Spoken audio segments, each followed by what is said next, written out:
morning. We will come out of recess and start our regular board meeting Thursday, May 26, 2022, and it is 9:02. So would you please join me with the pledge? I pledge Allegiance to the flag of the United States of America and to the republic for which it stands, one nation, under God, indivisible, with liberty and justice for all. And before we see, I would like to have a couple of minutes in honor of the children that were talking about it, that were, lost their lives this week.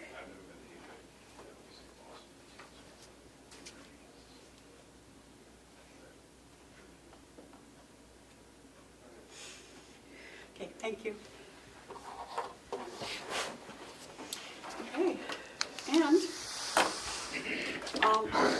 my other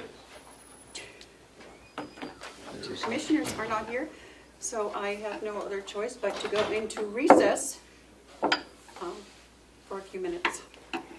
And it is 9:03. Okay. All right. We now have a commissioner. So we have a board of 2 to start, so we can go ahead and get started, and we will come out of recess, and it is 9:07. So and we do have a guest this morning, so if you would just say who you are and where you're from. Jimmy Stevens from Wakefield, New Hampshire. Great. Thank you for joining us. You're welcome. Okay, Matthew, I got all your paperwork. Yes. So we have done the welcome, Oh, good. we have done the pledge, and we did a moment of silence for, No, that was so sad. yes. Yeah, And I don't want to talk about it because I'll probably start crying again. yeah. So do we have any media questions? Are we up and running? Yes. It looks different. Let me change the view so it looks normal here. There we go. We have no one on the Zoom. Okay. No media questions? Do we have any public input? Is there anything that you would like to say or questions for us? Excuse me. I have some questions for the commissioners, if I could ask them. You can. Hopefully we can answer them. Well, I'm hoping you can. We will find the answers for you. I have a couple, Okay. maybe more than a couple. I'm concerned a little bit with the sheriff's department, meaning in a good way Okay. and not a bad way. Like training. It's, as we all know, training is very, very important for our officers. And that's put out by the New Hampshire Police Standards and Training, over in Concord. One of the things is every officer must qualify with the reins with a certified firearms instructor with the weapon that he or she is permitted to carry, which is, is taken care of. And the other thing that's required is 4 hours of use of force is also required, okay, which is always being met. Those are always being met. But on the downside of it, what is going on with the required, once an officer is certified to maintain their certification, meaning that they are required to have 8 hours of ongoing training, exclusive of the firearms qualification and use of force, first aid and CPR, defensive tactics, refreshers. Could you tell me if those are being met at this time? I personally don't know. I would expect with our sheriff that it would be, but I don't know. Is Dominic in the house? He is on his way to the complex this morning. I just Okay. talked to him a few minutes ago. He's on the agenda later. Okay. Because those are requirements that need to be satisfied. So, meaning if, May I, You may. so the sheriff is an elected official. yep, We don't oversee his law enforcement duties. We oversee his budget and his spending. yep, But we're not responsible for overseeing his law enforcement duties. He takes responsibility for that. And knowing Dominic, he's meeting the requirements.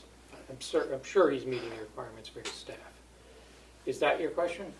It is, but I don't believe the 8 hours of mandatory is being met at this time, is what I'm saying. Okay, and as, and, We can check into that. Yep. You can contact Dominic directly and discuss that with him. If there's an issue, we can address it as needed.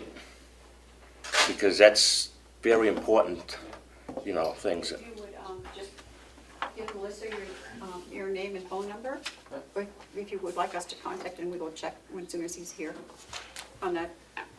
I don't think we can get into the minutia of Right. those issues in this forum, especially without being prepared for it. Gotcha. Okay. Well, hey, I always come back with the, Right. I can always come back with Can the always- answers to my questions, that's Yep. all. Not a big deal. Okay, any further questions?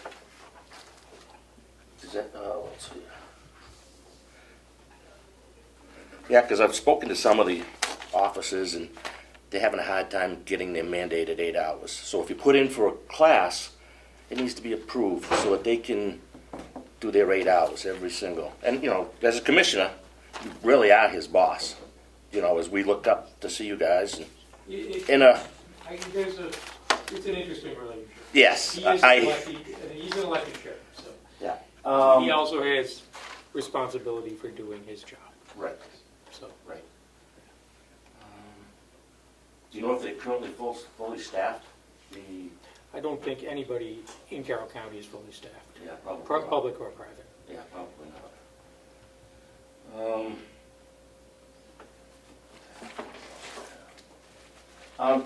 Did the chief just get a raise? The chief? Chief? Wow. The sheriff. The sheriff. Yes.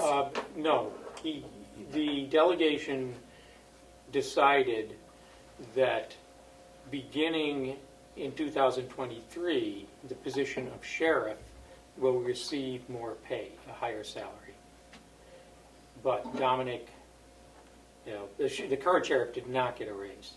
There will be a new sheriff elected, possibly the same sheriff. Right. And next term, the sheriff will be paid more money. Gotcha. Could you tell me the percentage of that by any chance? I don't, I don't know the percentage. I'll defer to Melissa. We don't set that salary. The delegation The does. delegation does. So we have no input. But But we can get that for you. the I elected. looked it up and seen some of Okay. and did the calculations myself. Okay. It looks like it's 18.6% pay increase. Please correct me if I'm wrong. I don't know. Based on, like anything nowadays, if you want to spend time on a computer, you can look up about anything you want and You sure can. figure things out. But it looks like about an 18.6% increase. You'll have to talk to the delegation. It's not up to us. Who is the delegation? I thought, Those are all the 15, there are 15 state representatives in Carroll County. okay, That is the Carroll County delegation. The Carroll County delegation is in charge of setting salaries for the elected officials. The commissioners have nothing to do with it. oh, I see. The Carroll County delegation also approves the county budget. The commissioners create a commissioner's budget, which then goes to the Carroll County delegation, and they always change it. They can increase it in some places, they can decrease it where they see fit, they can add things that they like. We don't determine the budget. Gotcha. And the Carroll County delegation then sets the amount that will be spent, and that's what will affect Right. taxes. Yes. So, Well, thank you for that information. yeah, so Yeah. they did give some pretty good raises to some of these elected, well, the 3 elected officials. Now, did the patrol officers also get a raise They have, so that's negotiated separately. through the union? Yeah. I'm assuming. Yeah. Gotcha.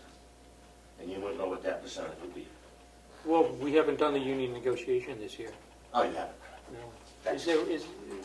I don't think that contract is being negotiated this year, is it? Was that, Yeah, I believe Kim was on are all that. 3 contracts up for negotiation? If I might, the sheriff's The sheriff's is. contract is set for 3 years. For 3 It years. expires in 2025. It took effect April 1st of this year. This year. Yeah. Thought Kim did. And so there are incremental raises each year under that contract. I can't tell you what the percentages are. Is that contract should be on our website, is it? The contract is on the county website. So, It is, It is. it is. And it looks like it's about a 5% increase for them guys, is what it yep. comes out to. Yeah. So, just thought I would share some of this information I've had the opportunity to look up, but, Well, it's nice for you to and come it's in. not that it's a bad thing, it's No, just it's that just- it is what it is. everybody needs more money with the times that we're in now, obviously. And it's trying times, you know, whether it's heating oil or fuel for your vehicles or whatever. You know, groceries. I can tell you, I think the lowest paid people at the county, everyone who works with the county, is sitting right here. And Joe, and our treasurer. I don't want to leave him out. But we try to take care of our staff, because, And I guess what I'm getting at is that the office's insurance goes up 4%, they get a 5% raise. They're only getting a net of 1%, and that's just terrible. what insurance? The health insurance, It went up, 4%. okay. That's, I think, their insurance is through the union. Right. We have nothing to do with it, so. But the union negotiates for their wages also. Yeah. I Yeah, believe, well, you know, yeah, so- but they That determine, ain't- they want their people to be on insurance that they, their insurance. We don't have anything to do with that. We lowered the cost of insurance for everyone else. Oh, For the people that For we take care of. non-union, yeah. Yeah, but we don't have any say over, that's the union negotiation, so. so could they get into the same They'd have to change insurance it. plan, the police officers or the sheriff's So the officers? the Or union not? contractor says that they're on that insurance, Oh, I see. a different insurance. They have no choice then? Right. I got you. It's part of the CBA. I know, it's very complicated. We'd let them be on the other, the insurance that everyone else in the county is on. We wouldn't have a problem with that. Gotcha. All right, thank you. And I think I might only have one more. And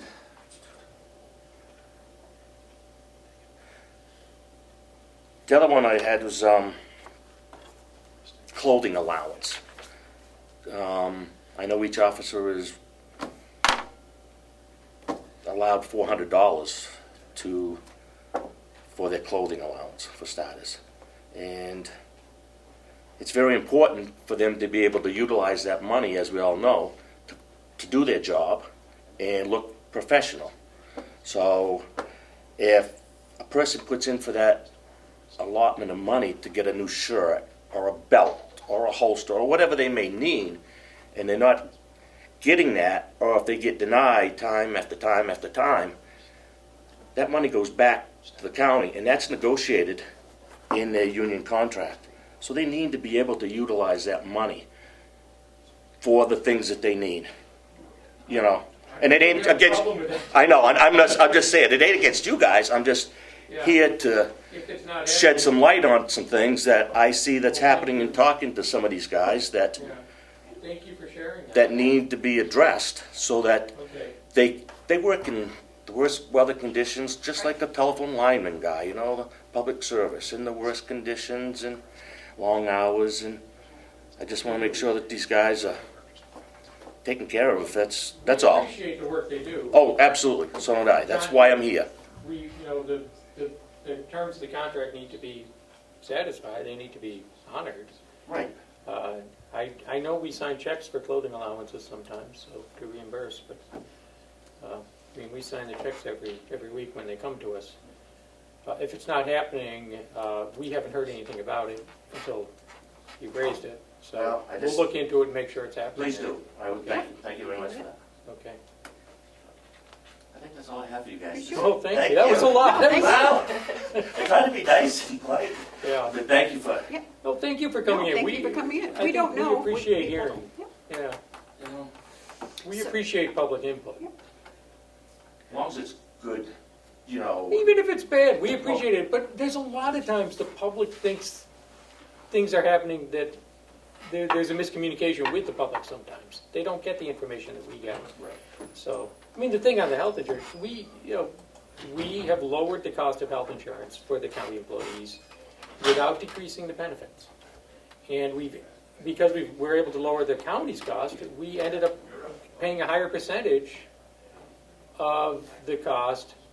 So a lower percentage of the total cost is being put on the employees. So the amount that's taken out of their paycheck every week is now decreased. So they end up with a bigger paycheck. And we did, Those are good, positive things. Those are good we things. spent 9 months on that, or at least going back and forth and looking at different plans and working it out. So Well, good, my hat's off to you, thank you. that's what happens behind the scenes here, and that's never talked about in public, But we know that everyone's heard, and I paid $6.64 for diesel this past weekend Yep. per gallon. It's unbelievable, and that's the cost of heating oil too. I mean, that's heating oil, and What are people gonna do this winter? I don't know. I just, I don't know. Gloom and doom is coming. Don't you, no. it might already be, I'm sorry. I think we've already hit it, but We're Americans, we will certainly get through it. we will get through it. We'll get through it. You can all go down to Ed's place. I know what I'm doing. I'm burning wood this coming winter. I'm already cutting the wood. That's what I'll be doing. I'm heating my house totally with wood. So if you, sir, would just make sure Melissa has your name and number, we can reach you if we, If you have any more questions, just contact me on the website, and I can answer. yeah. These are good questions, and we appreciate them. Thank you.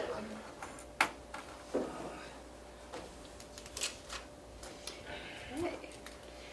So then our next would be the approval of the minutes So, for May 12th. They're quite extensive. Yeah, you do. You have probably in your folder. oh, my folder. Melissa made a It's folder, a minutes so. folder. She's so efficient. Yeah. Do you want to hold off? It's quite extensive, so you have time to read it. Let's hold on. Okay. It's extensive. So we're going to hold the meeting of the minutes for later. Okay. So we can read them all. So the manifest for May 11th for accounts payable was $92,957.88. Payroll was $196,328.98.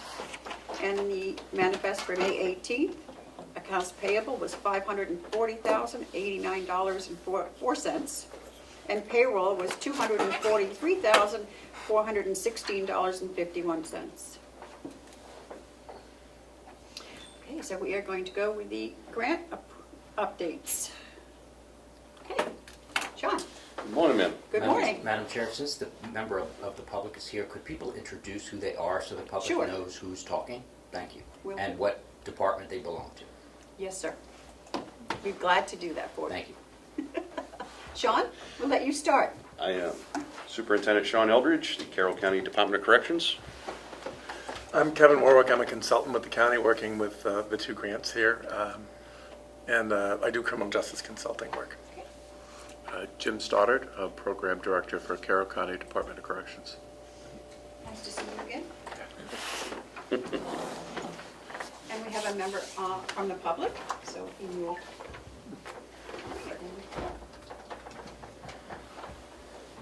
Guess that's it. We'll wait for you, Sean. I'm just going to, Yeah, I'm trying to get the PowerPoint out. Bear with me, it just shut down itself. we have a small PowerPoint, just want to Okay. go slide by slide with. Perfect. But today's meeting is for purposes of where we're at, status update on where we're at with the two grants that we currently have. Okay, You have everything. I do. Okay, I'm getting there. Bringing it back up. No problem, no rush. Madam Chair. Yes. Yes, you have it.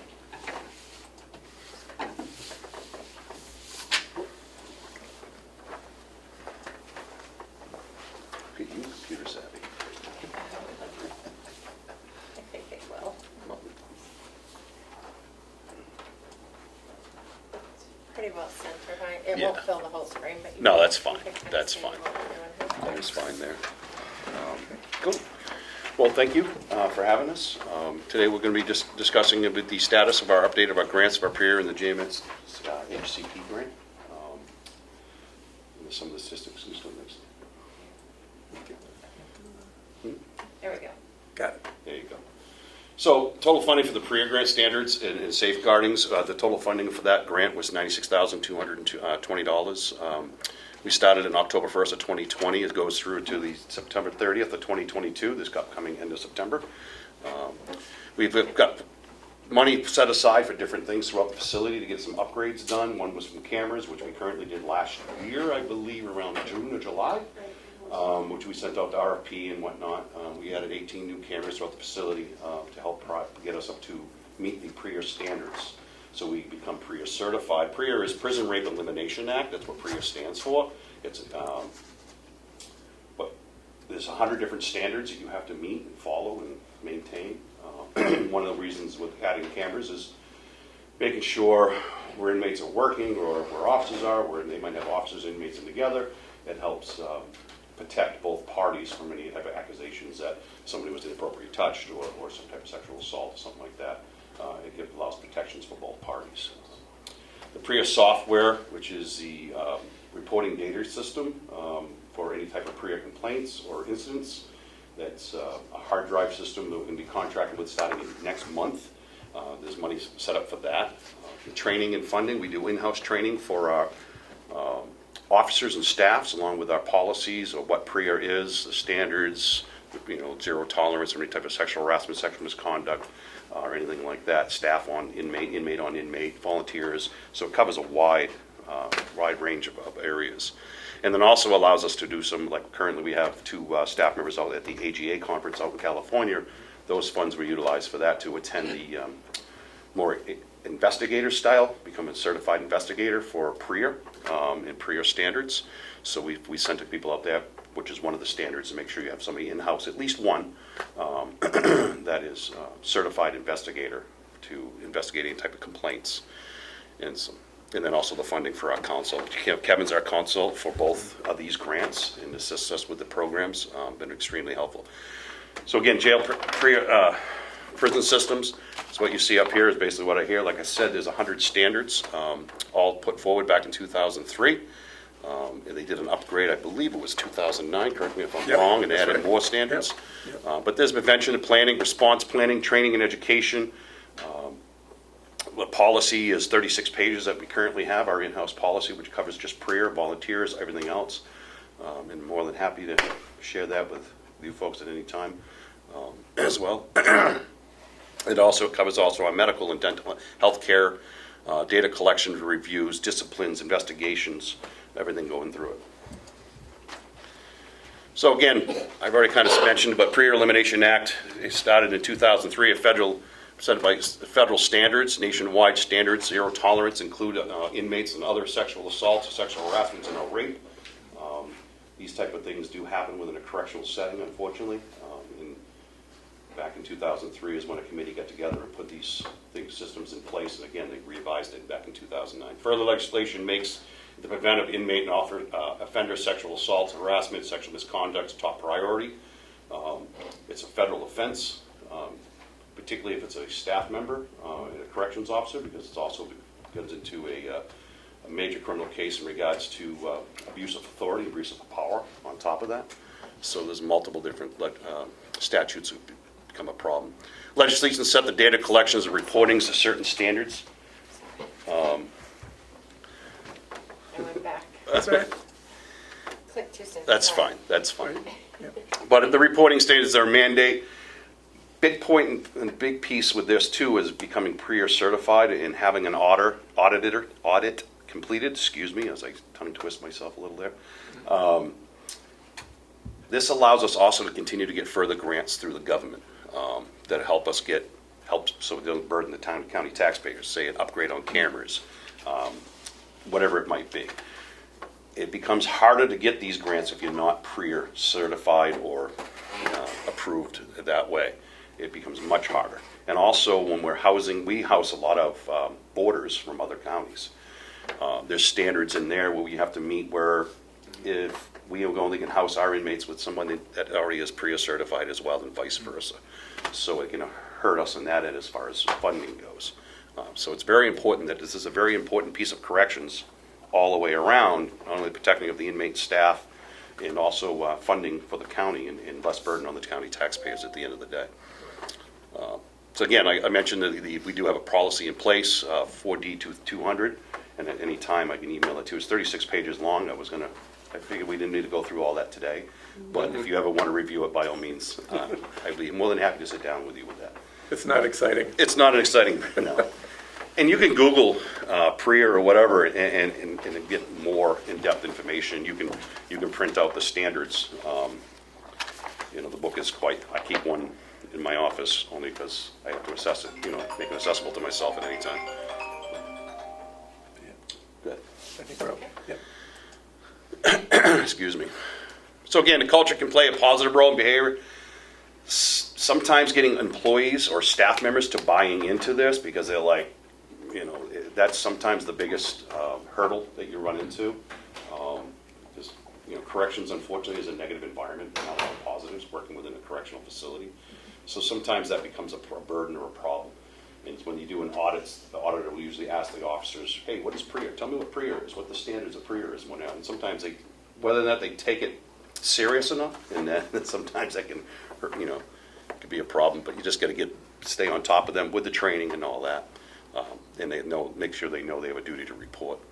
Think about the facility and the positive characteristics. What can we improve? Again, like I said, we've already approved camera coverage throughout the facility, adding the 18 cameras, a database that any type of PREA incidents that do take place. It's a reporting system that basically all information gets saved within a cloud, so it stays there forever. And it's basically a plug-and-play system. You can attach reports. It's a really nice system.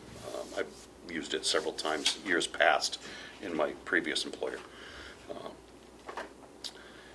Can have an impact on PREA implications. Again, if you're having a lot of PREA complaints or a lot of real incidents of harassment or misconduct, either inmate, on-inmate, whatever, it can become a very dangerous situation for your facility staff and your population as well, for not a safe environment. So it's really important. It's a really important system to stay on top of. Thanks, John. Yeah. I think we've covered most of this. Yeah. This is just an outline of what we did right from the beginning, where we developed with a consultant from the Justice Department. We worked on the whole plan. The cameras have been already in place. The software will be in place in the next month or so. Connection with the starting point. We already have a Crisis connection Center. with the starting point with the MOU. Yeah. We got to build in a correctional city. You got to build what we call SART, Sexual Assault Response Team. The county has one. Yeah. It's make up of all multiple law enforcement agencies, well, the county, including the county attorney's office. But we also have to have one in-house, and on that team has to be our investigator, our pastor, our medical department, my deputy superintendent. And so if any time there's ever a complaint, we activate that team. They come in and they begin the investigation. We also work with the sheriff's department, who does our external investigation. As far as criminal end, we do an internal as far as policy procedures or violations in that area. Sheriff's department does the criminal end of the investigation. So we work with multiple agencies in that area as well. As our SART team. Excuse me, I'm sorry. Go ahead. That's okay. Yeah. And again, the goal is to have the funding done by September 30th. There's a lot of reporting requirements with it. The Bureau of Justice does a lot of auditing, and they become more and more difficult to work with. But this is a good grant to work with, and it was a lot of good funding for the facility. Absolutely. I think we're good to move to the next one. The other larger grant is the Justice and Mental Health Collaboration Grant. Again, Jim Stoddard's been a key player in working on that. That started on October 1. It goes an additional year, and it focuses on a number of things. It funds the mental health clinician here, which is a good chunk of money, and it will for at least 3 years. It may go a little longer than 3. We may not, and extend the funding a little bit. But we'll see. It looks right now like it'll go a little longer than 3 years for this grant. It funds some equipment and supplies as well. It funds a lot of training for Jim and the staff that do that work. And we do a lot of data and evaluation. We're going to show you a study that we've done over the last several years. Jim has been a big part of data here with this grant, but also with grants across the state that we're doing a whole mental health evaluation of the state. And Jim has been a key player in developing that whole model statewide as well. So this allowed us to develop what we call an evidence-based program model for these programs. We can jump to the next slide. So, Can we ask a question? sure. The funding is $326,150 Yeah. under that grant. Yeah. Is that, it's a regional grant, so is that the total funding for the regional grant? It's total funding for the regional grant, and it funds a person that does, Lisa, who does our case management. And primarily, for the most part, it's Rockingham County and Carroll County. We also support Coas County, which is with the Project of Wells, but all the funding stays here because it was funded through Carroll County. So the case manager, who's a regional person, does work with Jim and the staff here, and also does work in Rockingham with their STAR program in Coas County. So what we're trying to do, and there's only 2 regional grants in the country, is we're trying to evaluate an urban county like Rockingham, kind of a mid-county that's urban rural like Carroll, and Coas, which is completely rural, and seeing how reentry works with all 3. And we're going to do some data and evaluation to see how it works with all 3 counties. Lisa will spend time with each of those places, mostly again with Carroll and Rockingham, but also with Coas County. Coas County doesn't have real programming yet. They're developing some things, and we're working with them on the development of that. They're a very small county and don't have much resource or staff to do that. Rockingham, again, a larger county, has been doing this for a while. That's where Sean came from. They do some really good work, and then this county as well. So again, this is one of 2 regional grants nationally that we've worked on, and we're learning as we go with that. So we'll talk about that, and we'll talk about why we did this in the first place. And Carroll County, 5-6 years ago, built an evidence-based program model. It's based on national evidence. So we base it on data and what goes on around the country. We can jump from here, Melissa, if you're good. So jails for the longest time basically did safety and security. They didn't do programming. They were really late into the game with doing programming and development programs. And so the goal here is to look at people coming in the facility. Jim and the staff provide really in-depth treatment. He's going to talk about that as we go along. Collaborating with community-based providers, probation, parole, other people in the system, looking at successful transition. So the goal now is not only safety and security, which is still of the utmost importance, but also how do we keep people from coming back? What's the methodology to look at that? And by the way, New Hampshire is now one of the top states in the U.S. with reentry. Surprisingly, 10 years ago they weren't at all, but they've got more good reentry programs than California, Texas, and Florida combined, which is for a small state pretty impressive. Okay, we can go from there. Understand real quick, the big piece of this type of programming and stuff is changing that criminal mindset. Yeah. So they make a more productive society, so the less burden to the county taxpayers. And that's really the drive for this. Absolutely. So when we look at a program like this, we target who are we going to spend a lot of our time on. The trust program, which Jim's going to talk about, and who developed all of that and all the other programs, is an intense program. It's a really intense, deeply developed program where they get programming all day. And then, so who are we going to provide that program to? What are we going to give them? What kind of curriculum? Jim and the staff have worked on a variety of curriculum for the program that are evidence-based and been proven all over the country. How long is it going to be, and how are we going to do it? What kind of services? Jim and the staff have separated men and women, so it's gender responsive. And then what's the dosage for programming? Now, during COVID, there was a lot of challenges with providing as much program as now. COVID's still here, but the main period where people were sort of locked down, programming was more intermittent, and it was more informational, where they'd get booklets to work on and come back. Now they're in the classroom running classes all day. So when we look at this, we look at a client, a person, an inmate who's in the system. They have all these different issues going on in their life. It's not just substance use. It's not just mental health. As Sean said, it's attacking and thinking about the thinking patterns. Decision-making processes for this group of folks is really not strong. Working with the family, looking at housing, medication-assisted treatment is part of that. All these things together in mental health. There's a really developed mental health program in this particular county with Jim and Mary working together as really advanced mental health clinicians being able to do this. So we look at all these things, but not only while they're in jail, but as they move back into the community. How do we sort of advance that?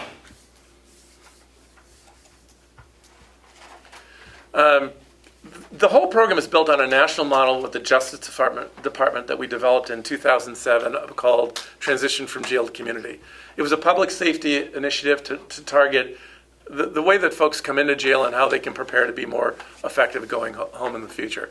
How do we manage the clients that we're working with? It's an evidence-based decision-making model, so when an inmate walks into your jail, they're evaluated on all kinds of different areas and moved into the right and most appropriate program. And again, it's a business model looking at the best methodology to work with this population all the way through the time they're in the jail and in the community. And Jim and the staff have done a really good job of working with all kinds of community providers, all kinds of services, probation and parole and others working on that. And it's been really effective. Okay, we can jump from there. So when we look at the TJC model, it's engagement from leadership. County commissioners, superintendent, county attorney, public defenders, all the people in the community that work with this population in any way or another, but engaging everybody in the process. It was designed to change the system. What you had in 2016 and what you have now is a really different system of serving people. So it's all based on evidence and programming. Before it was really more kind of a little bit of programming here and there and mental health work, and now it's an advanced model. It's joint ownership between the jail and the community, getting providers to get into this. We've done this over a series of years with the superintendents, and Jim has been here from the beginning working on connecting everybody together. And again, it's a triage approach. Not everybody gets 6 hours of programming a day. Some people are in for pre-trial time, and they get a little bit of programming. Some people are in for a short period of time, and then get some services that are provided for them. And then people go through the trust program where they get a real deep look at their treatment. So what we do with this program is we develop the program designs. I've done this in lots of different places in the country, and then we develop a strategy that works for this county. The same thing that might work in this county may not work the same way in San Antonio or New York or San Francisco. So it's developed by the community itself. And again, this is more of a rural community, so we do a lot of things that look at that and are effective here. And we measure progress all along the way. We're going to show you a recidivism study that we put together for here, but we want to evaluate it all the way. In addition to that study, we've done focus groups, we've talked to community providers, we've interviewed staff, we trained correctional officers on the model. So it's a system kind of way of doing things. This is just an example of all the counties that were part of that TJC model. You can see there's a county there with just about 150 beds, and there's counties that are 6,000 beds in California that have looked at that model.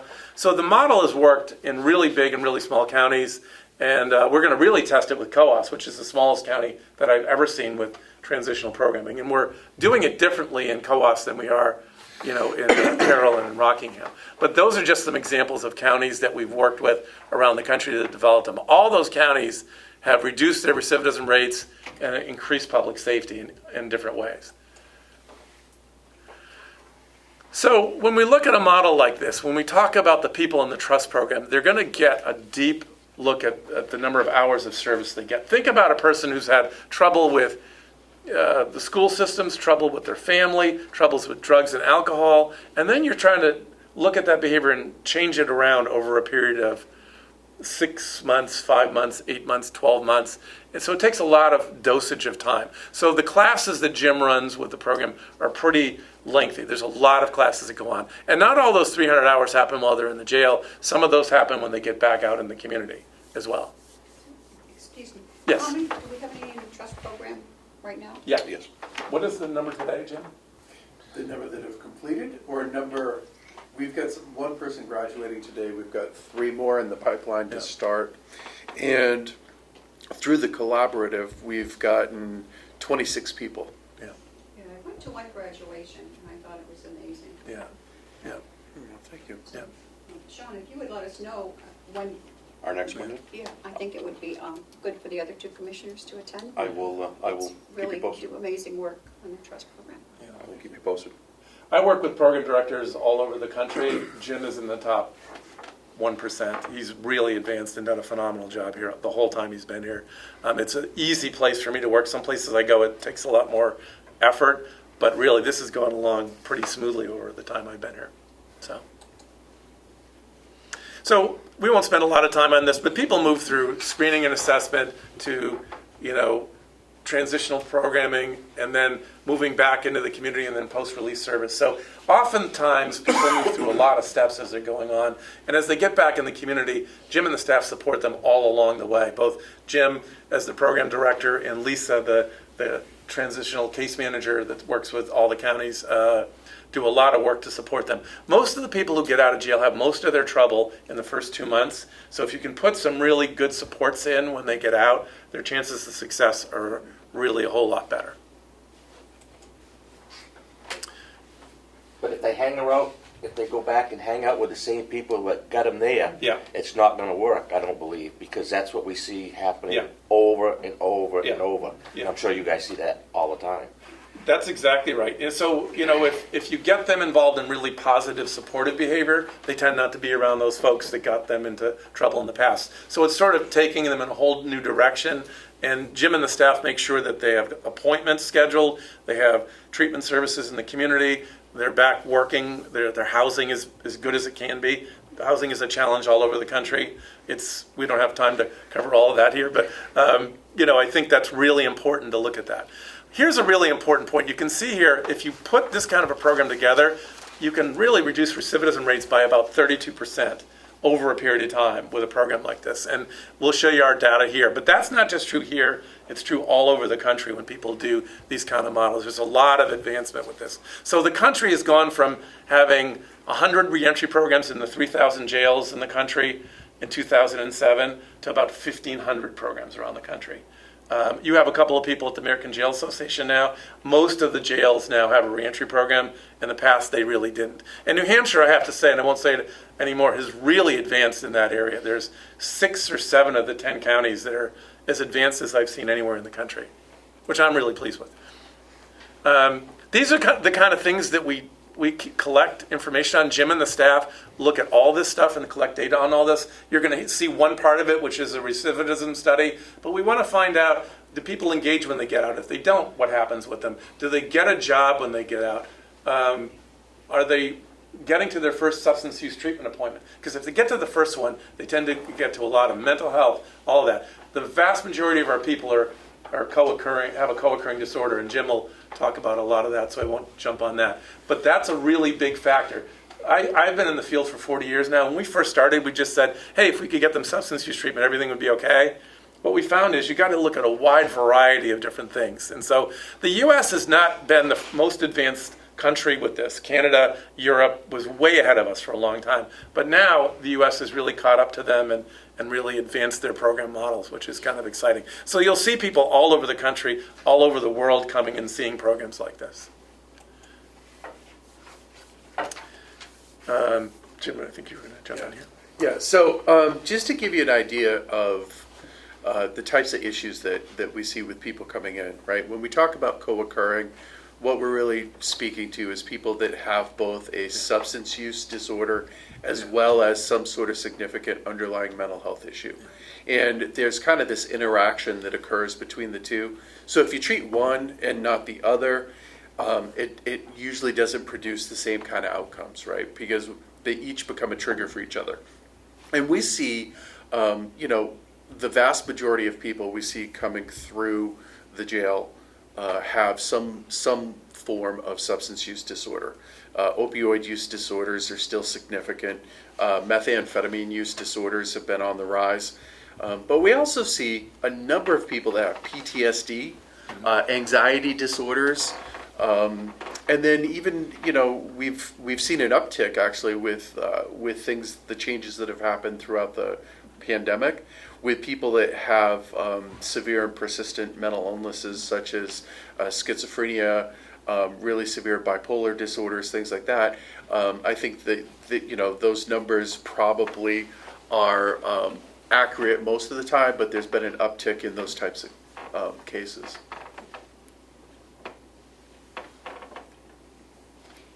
It won't go. Come on. Nope, there we go. There we go. So some of the program that we're doing, right, we're using evidence-based programs that we've kind of dovetailed together to create something that there's a synergistic effect that happens, and they all use cognitive behavioral therapy as the foundation. Okay, and so the substance abuse education, we're using Helping Men and Helping Women Recover, which is very gender specific. It deals with gender and social factors involved, as well as issues around culture, things like that, right? Socialization and the role that may play in choices people have made. Those are probably two of the best curricula of their nature that are available. We also use Thinking for Change, which is developed by the National Institute of Corrections. And the nice thing about that is that it really presents kind of pro-social problem solving and social skills in a very step-by-step method, because for a lot of people, they may have never acquired those skills, and it is a great way to start teaching people how to stop and think about choices and to start to learn how to predict consequences so that they can make more effective choices in their lives. Seeking Safety addresses both mental health issues, particularly PTSD, and substance use, and that's a great program. It was actually developed by one of the doctors that works for McLean Hospital, and is a highly regarded curricula as well. SAMHSA curriculum for anger management is available. We've used that. We're also using some of that to make available, because that is workbooks. So we've been using the tablet system to try to make sure that we can get that out to everybody. So we're working on putting things out there to give more accessibility to people. People have been working through the HiSET. We've been able to get a HiSET instructor, and thanks to the superintendent's connections, we were able to get an individual who is a tester. So for the first time in my awareness, we actually have someone coming in and doing HiSET. We've been approved by the state as a testing facility, and we have had approximately 8 individuals participate in HiSET testing on site. In the past, they actually had to be transported to other facilities. There were a lot of issues around that, and we're able to do the complete HiSET program in-house. So we do a number of things. We work, help people with parenting. The aftercare piece is up to 1 year post-release for individuals. And the nice thing about that is it kind of helps people successfully bridge into the community, right? And there's communication between primary care docs and the jail. There's communication with sober living facilities, various residential programs, individual outpatient programs. So we're really kind of connected to a network of service providers, and it's only expanded since we've gotten into this regional grant. So now we're actually developing further connections throughout the state that just serve to support individuals in the transition back into the community. Yeah, so basically the flow of programming starts with some assessments. And the tools that we use are the proxy, which is a very short assessment. It's pretty easy to administer. It's only about 4 questions. And then the Ohio Risk Assessment, which is an evidence-based assessment that was developed by the University of Cincinnati. It's used throughout a lot of correctional facilities in the country. And what that does is it helps us identify where are the risk areas in people's lives. Is it lack of education? Is it their social connections? Is it, that they've got a history of criminal engagement? Is it substance use issues? Is it mental health?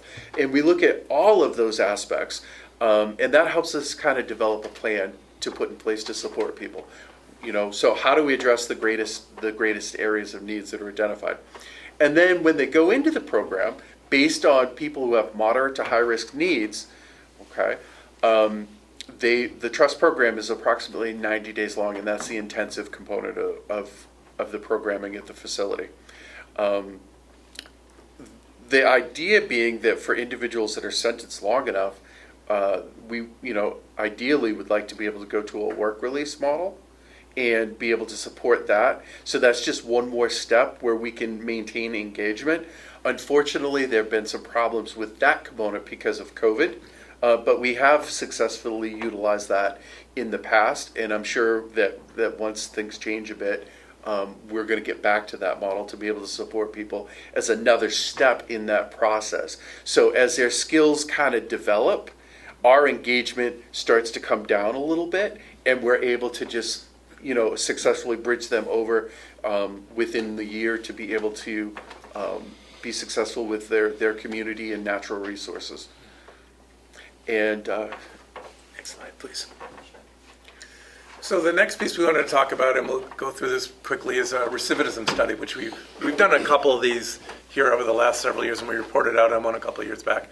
So when we look at the recidivism study, we look at the jail management system to see if people have come back into the facility or not. And the goal there is to take a look at people who've come back in the facility. Did they come back for a new crime, or did they come back from a probation or parole violation? So we take a look at all of that when we look at that. And when we look at that, we've got Rockingham County women that are here, and also Carroll County folks as well, and all those are included in that particular study.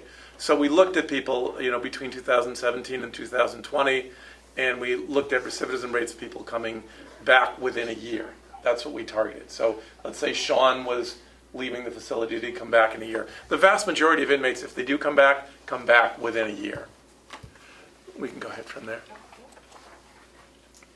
So this is a little bit of what we found with the study. So we went through the years. The baseline study was done in 2012, before you had programming at all. So before the county had real, what we would call evidence-based programming, was 2012. Use that as a baseline. The 52% recidivism rate was actually still lower than the national average even back then. The national average is about 63, 65%, depending on where you are. So those numbers were already okay from there. And then we looked at 17 through 20. And that's the time period when the programming really began in 2016. And we evaluated it from there. And you can see, moving all the way down to 2017, there was a 24% reduction in recidivism rates, which is really good. If you can get 10%, that's as good as a lot of places get. In 2018, it was 29%. In 2019, it was a 43% reduction. And in 2020, nobody came back. Now, I'd like to tell you that 2020 is a very strange year. So we're not really counting that year because COVID was happening, the courts weren't open, there was a lot of factors. So we're really not looking at 2020. We're listing it here, but I'm saying to you that we can't really verify that number because the courts, the criminal justice system was just in a little bit of a disarray that year because of COVID. But if you look at the other 3 years, there's a dramatic reduction in recidivism rates over all those years. And in 2017, it was a big reduction and it kept going that way. So we're excited about the fact that there's a real big reduction in recidivism rates. Again, this is just more data that shows the same kind of recidivism rates. And now, when we look at the 3-year studies, then we're looking at, you can see in 17, there was 27% came back the first year, 18, a little over 18% the second, and then 0% in year 3. 18, the same kind of thing happened. You saw a reduction in year 1, a little bit larger, smaller reduction in year 2, and then 5% in year 3 as you looked at that study. So we did track it over a 3-year period. We're looking at 1 year as the core for that. This is just a graph that shows a reduction. You don't want it to be going in the other direction. You want it to be going down, okay? So which is really good. And with any recidivism study, when you look at it, what you're trying to see is a drop down. I wouldn't get caught up in the exact number, particularly for 2020, but the fact is that they really reduced the rate of recidivism rates. Okay, we can jump from there. So again, the most important thing to understand here is there's a reduction in recidivism rates, that the county is really having an impact on the population. Most of your inmates are what we call high risk. That's because New Hampshire has a low incarceration rate. If you did this in Florida, most of the people would be low risk. If you did it in Texas, Mississippi, Alabama, Louisiana, because they incarcerate lots and lots of people. this state doesn't incarcerate a lot of people, so the people you get in jail have a lot of problems. By the time they get to you, they've been through a lot of stuff. So there's a lot of work that has to be done with the population. Inmates obviously are more likely to be incarcerated in year 1 and then secondly in year 2. We see that, and that's common all over the country. By the way, the rates you're showing here are similar to really good programs around the country. So we've done this in Franklin County, Mass. We've done it Essex County. We've done it in a number of, Sullivan County, we did it for 12 years. Sullivan County is the oldest reentry program in the state, and they've been doing it for a really long time. So we've shown those numbers all over the country. And these guys have followed the model exactly how it's supposed to be developed. That's why you're seeing that rate. I've worked with places that do this and don't do it right, and you don't see the reduction in recidivism rates at all. So it's really good. Interestingly enough, women are doing extraordinarily well. Both Rockingham and Carroll County women are doing really well in the program, even better than men, which is exciting. My pet peeve in most counties around the country is we don't serve women very well. And in this county and in counties around the state of New Hampshire, they're doing a really good job of that. So it's showing that women, when they get this program, do really well. So that's really was exciting to see that. And we didn't just find it here. We did one in Rockingham County recently, and Sullivan County's done it too. So it's good to see that that's happening. So I guess what this is saying is it's still a work in progress. It's not all there, but it's really working well as a county. Jim has participated in a couple of national seminars with Council of State Governments and other people. People have really looked at your model as a real model for rural counties around the country and have come and talked to people here. We've done a number of seminars where Jim has been included. 3 years ago, we did a presentation in New York for all the justice and mental health grants. It was about data and evaluation and all that. So I think what is really great is it's coming along. Now, how does the PREA grant fit into that? PREA is working on making sure that inmates are protected and safe at the ultimate highest levels. So the county's working on that on the correction side. And on the program side, they've been able to develop this. The other thing about your model, and a few other counties in the state have this, is it's a co-occurring model. So it looks at substance use and mental health and ties it all in together. And that's not really common in other counties. So again, the work for me here has been rewarding so far, and we're still working on it. Jim has done a dynamic job of putting that together. And the commissioners all along the way have supported this model. Without the support of the commissioners, there never would have been a grant to operate this program and other programs. And I commend you for that and the delegates and all for the work you did to support this model, because not everybody takes the time to do this kind of a model. It's good that we've been able to get funding for it all the way along, and it's been supported primarily through grants, which is good. For really, it's going to be over 7 years by the time we're finished with this grant. And we do see this one extending a little longer because we started a little late, and we should have funding for Mary's position as the mental health clinician for a little longer than the end of the 3 years. So we can't project it exactly yet. Sean and I will work on that over the next couple of months. But it's been a great collaboration. Sean has done a great job supporting the model, and Jim has been here, and the staff who aren't here today have done a really good job. We've talked to the inmates about it, what they like, what they don't like, and they really feel like they're getting something that they can value when they come to the jail here. So the goal is not to have everybody in jail, and you don't, but the people who do come to jail, to provide them an opportunity to come back and have a different lifestyle down the road. Well, I hope we're not losing you Yeah. soon. Yeah. Well, unfortunately, we are. I know. Yeah. We're very sorry about that. Yeah. You've done tremendous work here. It really is. Matthew, do you have any questions? Do you work with any outside agencies in the county? Yes. Starting point, I guess? Oh, yeah. Okay.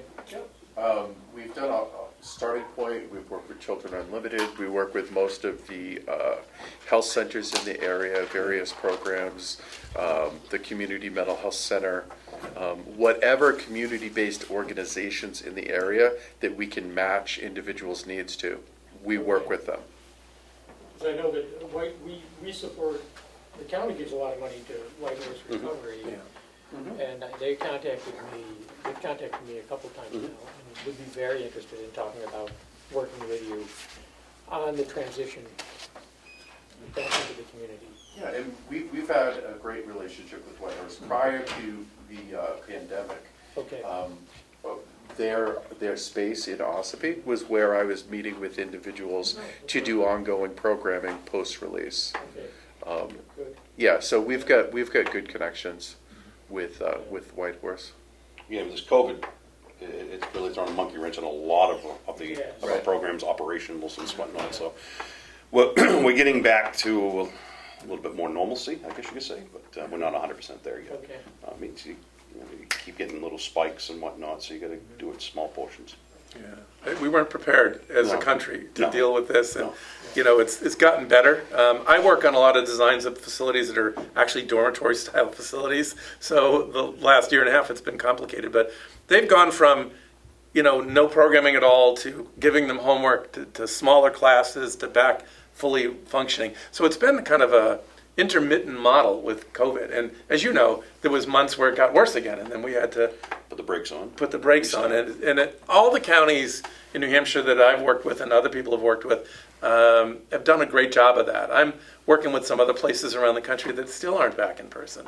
And they should be. And this place, as soon as they could, Carroll County got back and put people back in the classrooms and did all they could. Even when they couldn't, there was still a good connection, even some one-on-ones, and connecting people back to the community. Using Zoom meetings for people, that's another part of what we're doing. The one thing we've learned from COVID is you can use technology to support people post-release. Lisa's going to be working with people that are often going to be 150 miles apart, 100 miles apart. And she's going to do that through Zoom mechanisms and do that. Doesn't replace everything else, but it's been a big part of this model. It was written into the model before COVID. We didn't know that it would be so big a part of the program for a while. And then it worked together. And working with these other counties and learning from them. COAS is so different. We met with their clinician, and they don't have classes, and Rockingham has lots of classes and all kinds of things. So it's been good to learn from the other counties.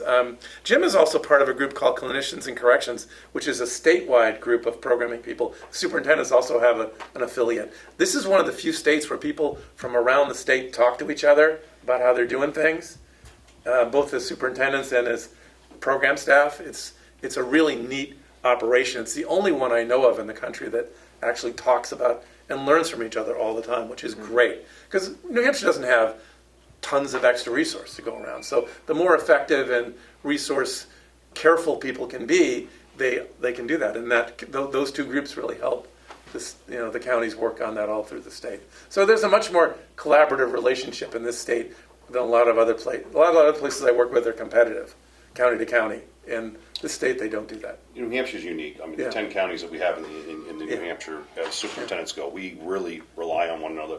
We Yeah. reach out to one another for support. Hey, what are you doing here? Yeah. And taking what works for them, tweaking it, make it work for us. We whether it's even a policy, instead of reinventing the wheel, Yeah. we make it.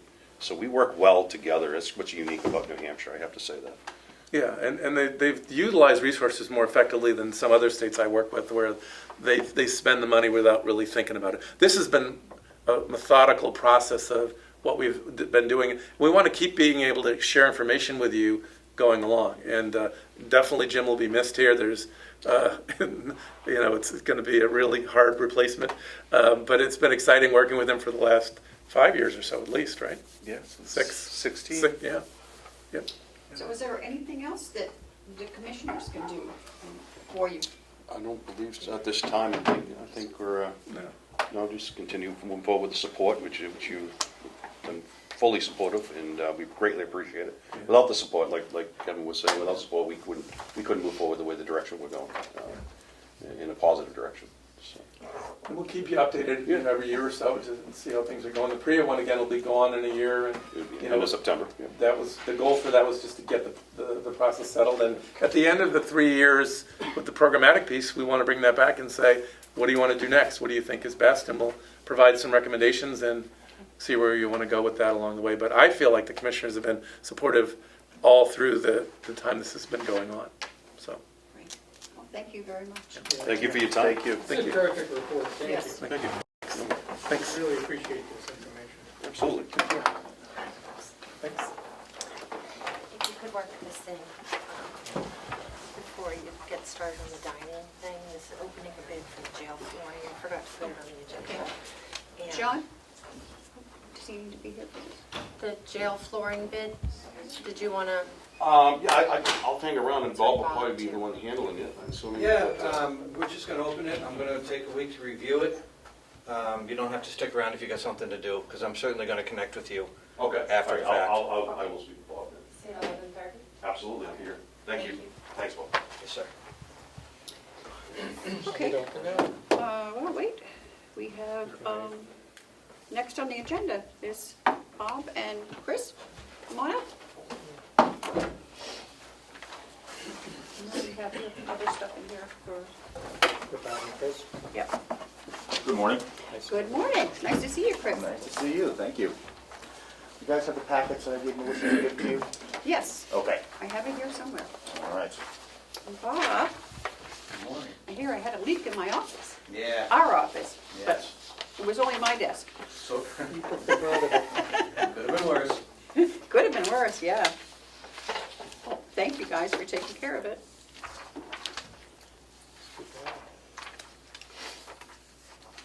We have so much stuff. Jeez.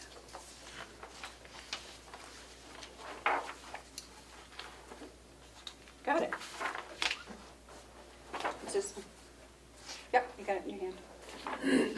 Okay, all right, so we're here today to talk about equipment. okay. I've got a few things here. I see. I've got, first, this is just a log that I wanted to give, that I printed out. This is a log of all of the maintenance from late in 2020 through 2021 in the kitchen from Pine Tree and all of the issues we've had. We had a record amount of breakdowns last year. We definitely hit the 10 to 11 year mark on the equipment, and it's really showing in the maintenance. So we're kind of at a crossroads and looking forward to the next 10 years and what I think we need to do.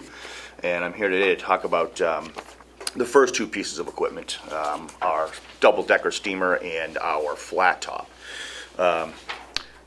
Outside of Bob, I think I have the second most pieces of equipment physically in the building, or maybe even in the campus. I think there's almost 20 of them all around. You're going to see in front of you in that packet a couple of quotes that I just pulled offline for the exact same materials that we're the exact same replacement pieces that we're looking for. In this, I kind of highlighted for everybody in all the packets, so you could kind of focus on the highlights that I put in there. We've got one bid for a steamer and one for the flat top. And these bids are based on the price that I got on that day when I, went online to email them. And it says below both of them, order by May 1st, 2020, before the price increases. And prices are definitely increasing across the board on everything, because availability for everything that it's kind of affecting all facets. And then there's also a bid here, an official bid from Pine Tree, who is our food service equipment purveyor who we've used for years. They've been really, really great with working with us. They've been very honest and open about what we should fix and what we should not be putting any more money into, and we're definitely at that point. I have also in that packet the RFP that I had last year for our Dynex carts. Remember the 8 Dynex meal delivery caddies that we did? And I highlighted in that a company that can supply, install, and maintain the equipment. Last year, for this proposal, it really didn't require any installation or maintenance. It was really just an unpackaging, and they kind of came ready to go, and that was something that I did. But the pieces of equipment that we have coming up, the steamer and the flat top and a few other pieces in years to come, acquire some assembly, some installation, and things that I wouldn't be able to do. So I think over the next few years, starting with these two pieces, there's going to be a mix of equipment that I believe should go out to RFP. And I think there's equipment that we should buy from the people that are doing the service for us, that know the equipment. In this instance, if we were to go to RFP, and somebody from Massachusetts, or like last year from Virginia, that won the bid for the Dynex carts, we would still have to hire somebody to install these pieces of equipment. So I kind of feel like if the quote from Pine Tree might be higher than what we would find online or an RFP, I would still have to hire them to do the install regardless. So I kind of think there's two sides to the story. I think we can maybe pay a little bit more, if that be the case, up front for the equipment from the company that we deal with, in the end saving on the maintenance line, which I really hope in the next few years starts to go the other way than what it's been doing now. So what I'm hoping is that we can waive the RFP for these two pieces going forward.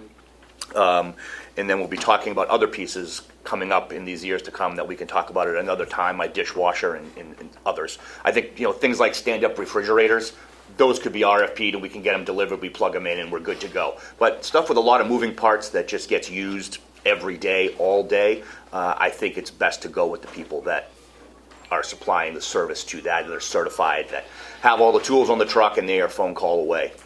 I think it's good loyalty to the company.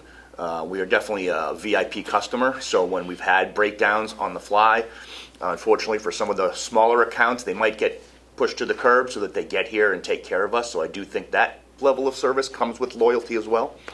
So that's essentially what I'm here for today. So what are the two that you're looking for now? The double-decker steamer, the AccuTemp double-decker steamer, and the AccuTemp flat top. Okay. When the building was probably originally built, the kitchen was put together, they modified the flat top. This flat top that you see now only has 4-inch legs, but we actually have it on a caster wheel stand that they're gonna have to weld and mount onto what we have existing so that we can work on it. So I look at it as anyone we order from in an RFP, someone's making money. Everyone that is going to do it is in it to make a dollar. So if this person from far away that we never know or have never met is going to make a couple of emails, click send, make some money on us, and not have any service to back it up later, I don't think that it's as smart a move as it would be to just get it from the people that know the equipment the most and that are here all the time working on it.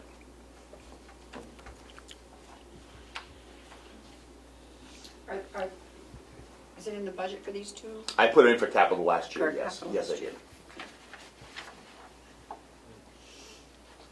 And I put, I added $5,000 last year for this year for my maintenance line, because we went through it, 15,200 fairly quickly this year. And it's just been like a curse, and I think down the road you're going to see me here over the next few years putting in RFPs for simple things and maybe a couple other pieces that I think we should just purchase from the techs so that they can come in and install it, service it, and maintain it with warranty. Bob, you have anything to add? Sure. I don't think I could have articulated this position any better than Chris just did. As you know, part of my job is to do just this with the HVAC equipment on the campus, and my position is to get the best value for the county. Sometimes you have to pay a little bit more for a piece of equipment, but that includes the service, maintenance, and loyalty that you have from the vendor. We get treated very well by a lot of our vendors because we've built these relationships. That provides the best value for the county. That's my position, and I fully support Chris's approach to these two pieces of equipment. Commissioner Fletch? Are these prices competitive?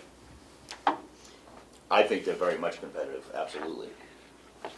And if we don't do this quickly, It's going to go up. it's gonna go. I actually had another quote from Pine Tree that was a couple weeks earlier with a note saying all AccuTemp prices are all going to be going up 25% in the next 10 days. And that's exactly what they did, and they sent a second quote.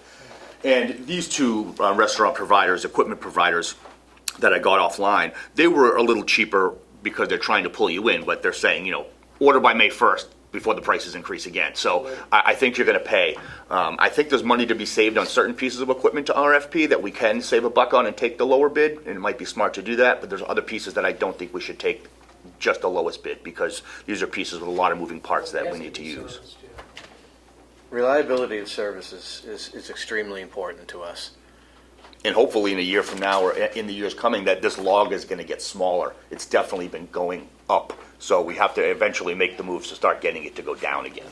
So Well, I'm familiar with Pine Tree because in my past life, that's we dealt. they've been great with us. And And they're Pine Tree, honest. Pine Tree got their foot in the door by competitive bid. They Yeah. won the opportunity to work for Carroll County. And as I'm looking at this, we're only talking, what, a couple of $1,000 difference in the. Yes, in the long run, In the long absolutely. run. And if, like you say, if you say that if this looks cheaper on paper here, I'm still calling to pay for the installation regardless. So it really is, it is a matter of a couple $1,000s. And I think you'll save it later on down the road on the maintenance alone because we're already spending thousands of dollars on that, so. I don't have that in front of me. Yes, you do. Where? You have to, because I copied it from your file. Is it in here? I see it.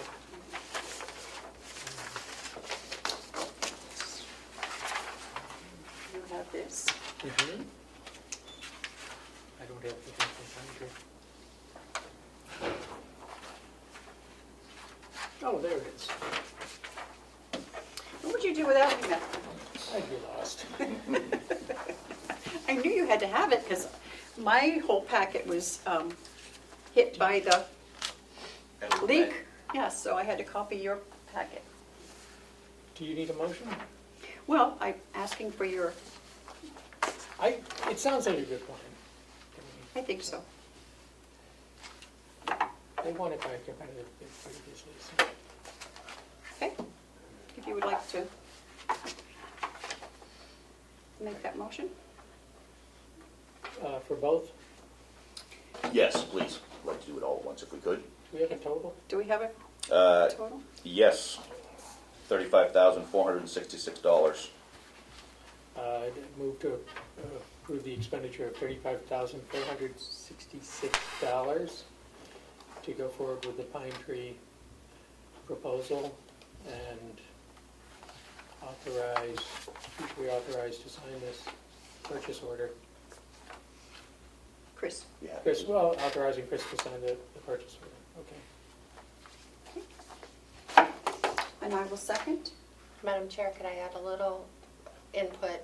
I think you might also want to waive the bid process in that motion, because it exceeds the, And to waive the bid process for good cause. You need to state the cost. Sorry. It's, because it's a competitive price and it's a known vendor that we have an existing relationship with through a competitive bid process. Can you work on that? I can't Work on that. Thank you. Okay, and again, I will second, so all those in favor, say aye. Aye. Aye. Can we do anything else for you this morning? No, not right now. We're just kind of hanging tight here. We're still hoping that the job fair next month gets us some more applicants because we're definitely still really tight. How many are you down? We're down several dishwashers in the evening, which we just found out we got a couple of applicants yesterday from the Facebook posts, which kind of helped a little better than the Indeed has. We're going to be down. We're down a full timer. We're about to be down another full timer and a part timer. So it's getting pretty tight. And the dishwashers, as much as they're crucial. The dishes have to get done, you know how that goes. So hopefully the kids are getting out of school soon and some more applications will fly in, but we're staying afloat. As I've told Dee, if you're short, call me. I have done everything in the kitchen. So, Lead cook and I'll pot run a washer. dishwasher. So Thank call you. me. I'll be more than happy to help you out. All right, thank you. Well, bye-bye. All right, take care. Okay. Okay, Bob, you're still here for this, right? Sure. Okay, would you care to open this? I will. Okay. Will be with you shortly. Yes, ma'am. Pardon? Introductions. Just make sure. Yes. This is a bid that you were opening for the Oh, you want it back? floor tiles for the Yes, we. House of Corrections. Yes, about a month ago, we put out an RFP for the vinyl floor We only received one bid. at the jail. Yeah, we put it out per county policy, and I direct solicited 5 or 6 vendors, and I got one solid response, a couple of phone calls that never turned into site visits, and no other interest. Well, we have a bid from ADF Flooring for a total cost of $54,408.37. And this is the only bid we received? That we received. That's it. Wow. Nobody wants to sell us anything. Okay, so this is, And that's approximately 3,200 square feet of flooring, just in case anybody's wondering. okay, so it's, as it's itemized, it's like, I'm just gonna give ballpark figures if that's okay. It's $2,300 for removal, prep work is $750, feather finish is $204. The hammered surface, I'm assuming is the rubber tile, is $39,000. Adhesive, $1,000. Rubber tile, $9,500. Base coat, $418. Another kind of cove base adhesive, I don't know what that is, but that's $281. Vinyl transition, $521. Ultra stick adhesive tape, $31. And installation transitions is $210, for a total of $54,408.37. And this is ADF flooring from Concord, New Hampshire. So I personally have no idea if this is good, because I don't Yeah, I know don't what all either. these things are, But so. I'd like the opportunity to review that. So we will give this to you, Bob, and you will come back to us with your recommendation. Thank you. Thank you. Do you have anything else for us, Bob? No, I just wanted basically, I just wanted to let you know that I'm going to be putting the third county car up for auction Okay. soon. It's been sitting in the barn for 6 months. We just pulled it out yesterday. Okay. And get a little dusting and cleaning and Start it up.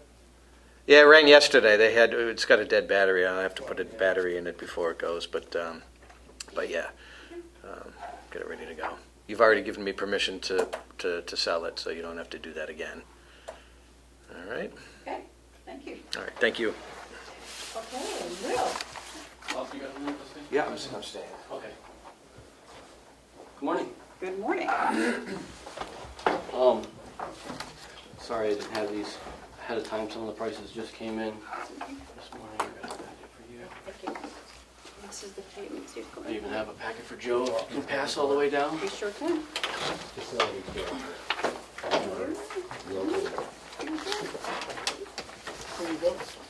Thank you, Will. The first thing I wanted to talk about real quick while we still have Bob here is the seal coating. So just to bring you guys up on speed as a memory of how it's been a challenge getting these crack filling and seal coating companies to work with us. I think last year we went through 3 or 4 before we could finally get somebody to come out. And we went with this company last year on all our crack filling. There was a little bit of an issue that we found doing it in November. Some of them were slick, the type of chemical they have to use at that time of the year because it's colder. It made it slick, and so we had some concerns and problems with that this winter. I've addressed that with them, and she said when we do it in the summertime, which is what we've wanted to do, we just can't get a company to come. They use a different type of chemical in there. It doesn't cause that. And she said they could also add in, if we was close like walkways, they could add in like some like sand or type stuff that would give it a little more grit. But other than that, they've been a great company. I would have to say the crack filling that they did last fall has held up the best that I've seen out of all the crack filling we've had done since I've been here. Usually by springtime it's already opening up and the stuff that they're using has stayed. There's been a few spots where it has curled up where we hit it with a plow and stuff like that, but overall I would say I would give them a lot of credit on what they've done. So this year what we want to do, or what I would like to have done, is to have them go around and the cracks grow every year a little bit, and so I want to have them go around the whole complex again and fill those areas in. There was a couple spots they missed because of cars in the way and such that we'll try to have done. But we also want to start, I've talked with her and we've looked at a plan, and I want to start resealing the asphalt on the complex. Basically, I think I've talked about in the past is when you have new asphalt, it's very flexible. So as you have the frost and everything in the wintertime, it flexes. as the sun beats on it and it turns from the black to the gray, it becomes more brittle. And so then in the wintertime, it doesn't flex, it starts to crack. And then obviously when you get cracks, you get moisture down in there and it heaves up and we have the issues we have. So with talking with her and doing a little research and talking to her on her recommendations, she feels now that we're a couple of years into this big parking lot, that's the picture you guys have, is the big parking lot of the admin. That should be where we start first, is now after it's been a couple of years, we should recoat that. It's going to give it more life and keep more life into that, then it will benefit us moving to another section first. So my plan is every year that we look forward to doing a different section throughout the complex and keeping up with this. We got a couple of prices on, we're going to break up the nursing home into 2 different sections. Got a couple prices on that, but they're more than we can afford in the budget this year. So Bob and I, we're going to work together hopefully this fall and add that into the next year's budget to work for it there. This year he does have the money for the admin building for this one that I'm presenting you today. So I'd like to get the approval that we go with them on this, and then once we have that approval, we can get on their schedule for the summer. Instead of waiting, I mean, for one, seal coating has to be warm out to do that anyways, but I'd like to get the seal coating and all the crack filling done in the warmer time of the year and not waiting till the last minute, which has been our unfortunate circumstance over the last several years. So that's why I'm asking about this today. If it's something you guys agree with and we can go with it, I'll contact her, we'll get on her schedule, and hopefully sometime. If you notice in the picture, I also, and we're going to do this as we go around the nursing home, some of our walkways are starting to our asphalt walkways are getting cracked and getting bad shape. So she's highlighted, as you can see on the picture, all the walkways on this side of the building, leaving the other side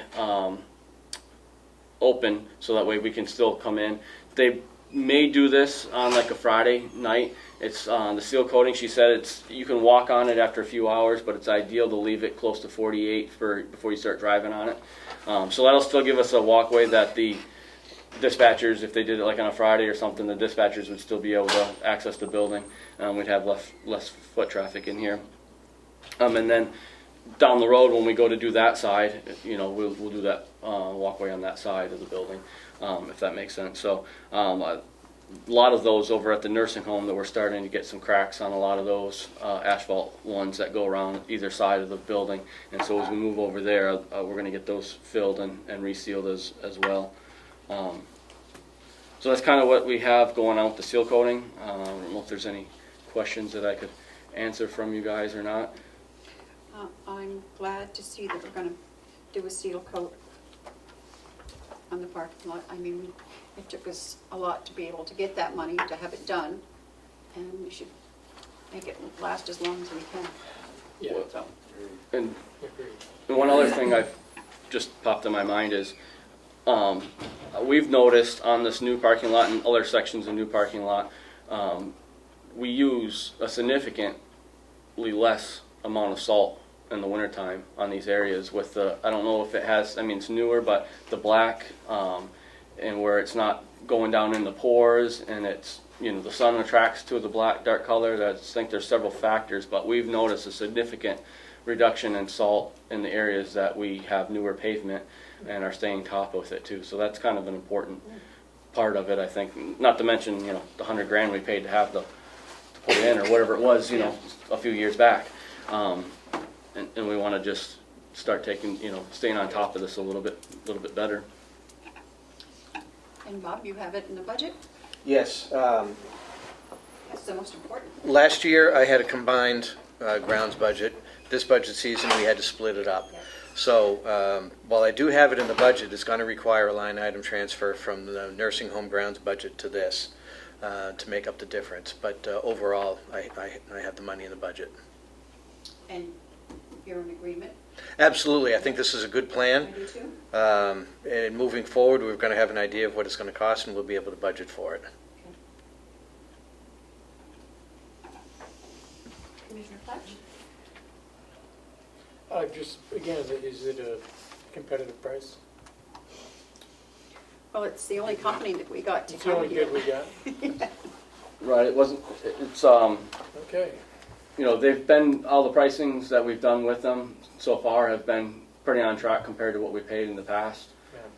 And they're the first one that's really, has made a good effort to have a relationship with us and continuing to do business with us.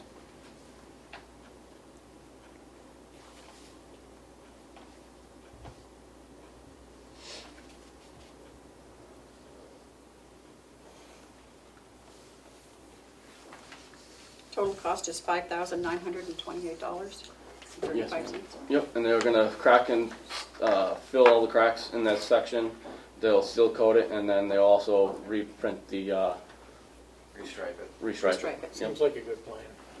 So, you need a motion? Yep.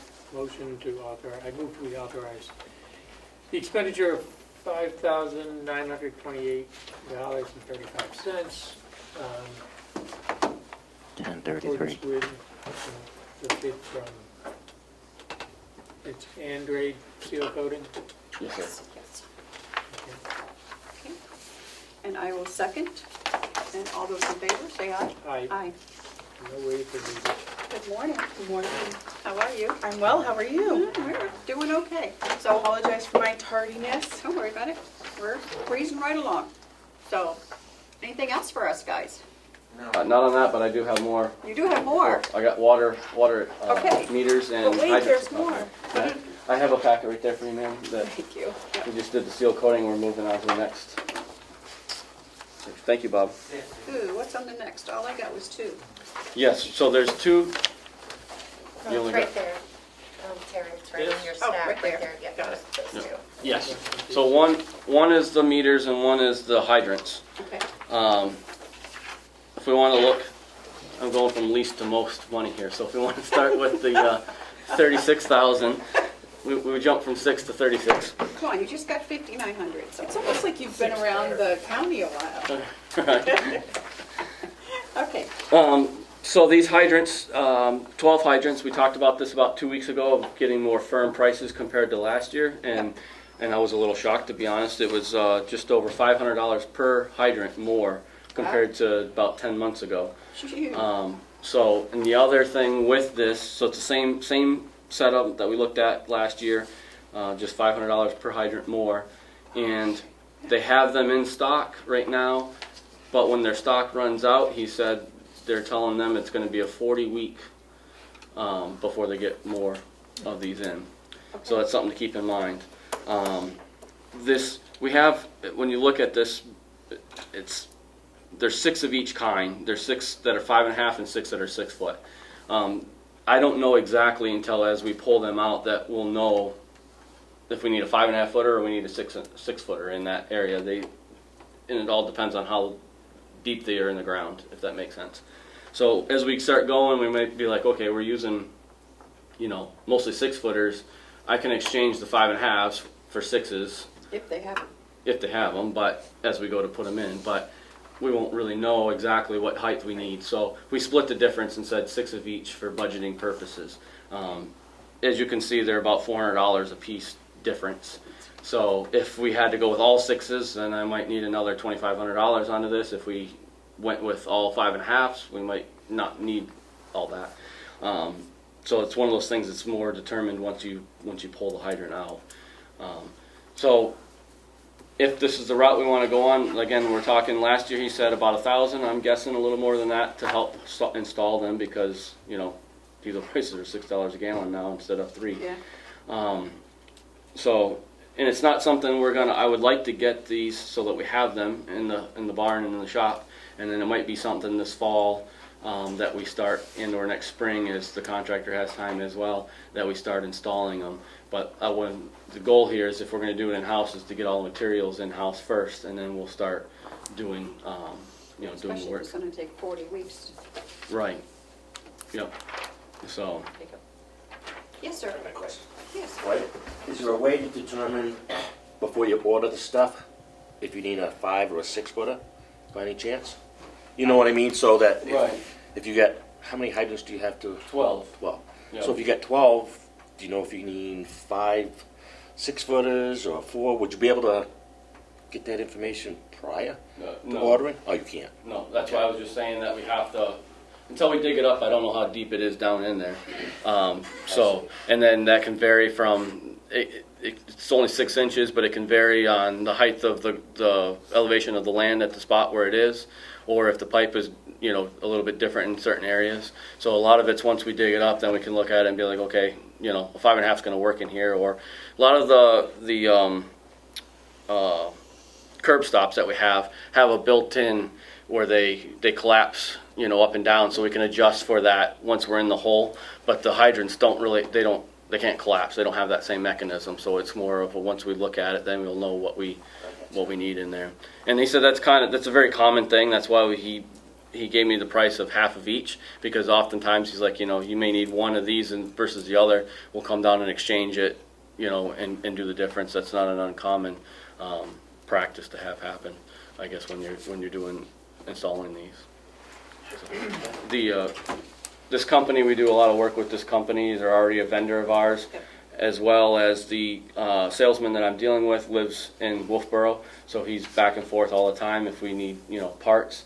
And not to mention they're not that far away when for my commute as well to go in, and often I do that to grab stuff. And isn't this the only company that?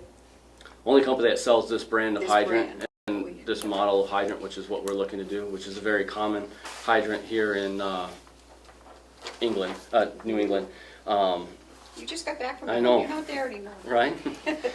New England, and a lot of the towns around here have this hydrant. It's what they use. So. Okay, and so what's the other one?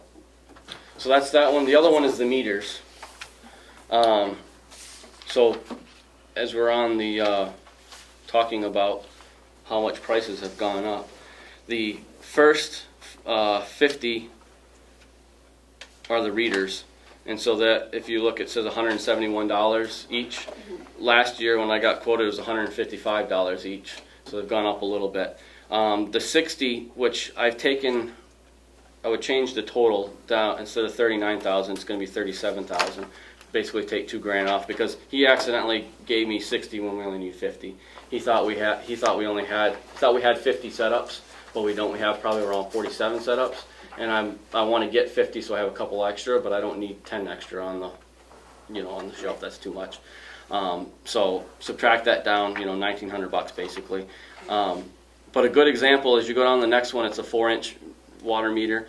That is priced at $4,020. Last year it was $3,185, so almost a $900 increase. The next one down on your 3-inch meter, $2,315. Last year was $1,835, so a few $100 there. The 2-inch meters are now $1,825. Last year they were $1,020, so $800 again per one of those.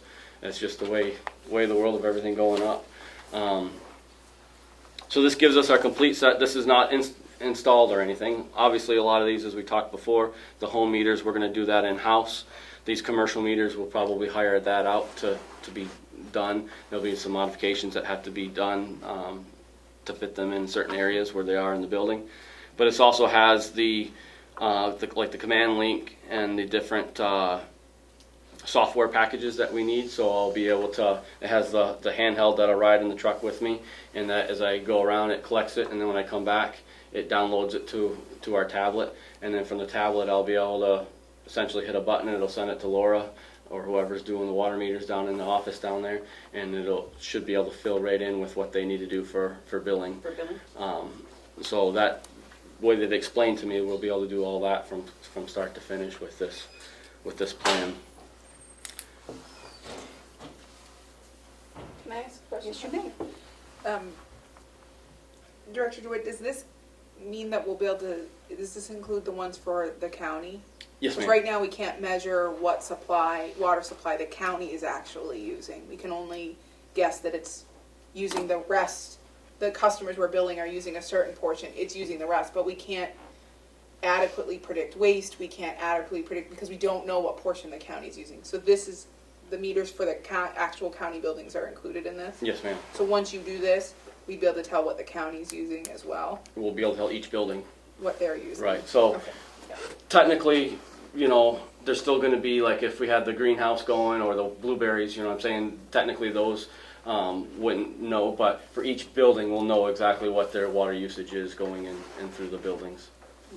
Talking about the blueberries, I happened to see Dale the other day. I didn't talk to him, we just waved, just passing on the road, but what's going on with the blueberries? Have you heard anything from them? Crickets from on my end. Really? I haven't heard anything. Well, he lives right down the street from me. I'll have to stop and. Is the laser going? I don't even think they've been. I don't even think they've been down to mow the blueberries Oh, yet this really? year.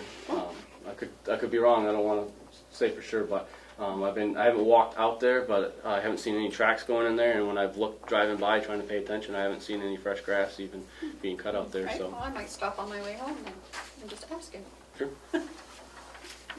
Okay. Small town living, huh? I know. Commissioner Platch, do you have any comments on this? Questions? No, this is We've part of our, already, yeah, it's ARPA, so, we bid this. yep.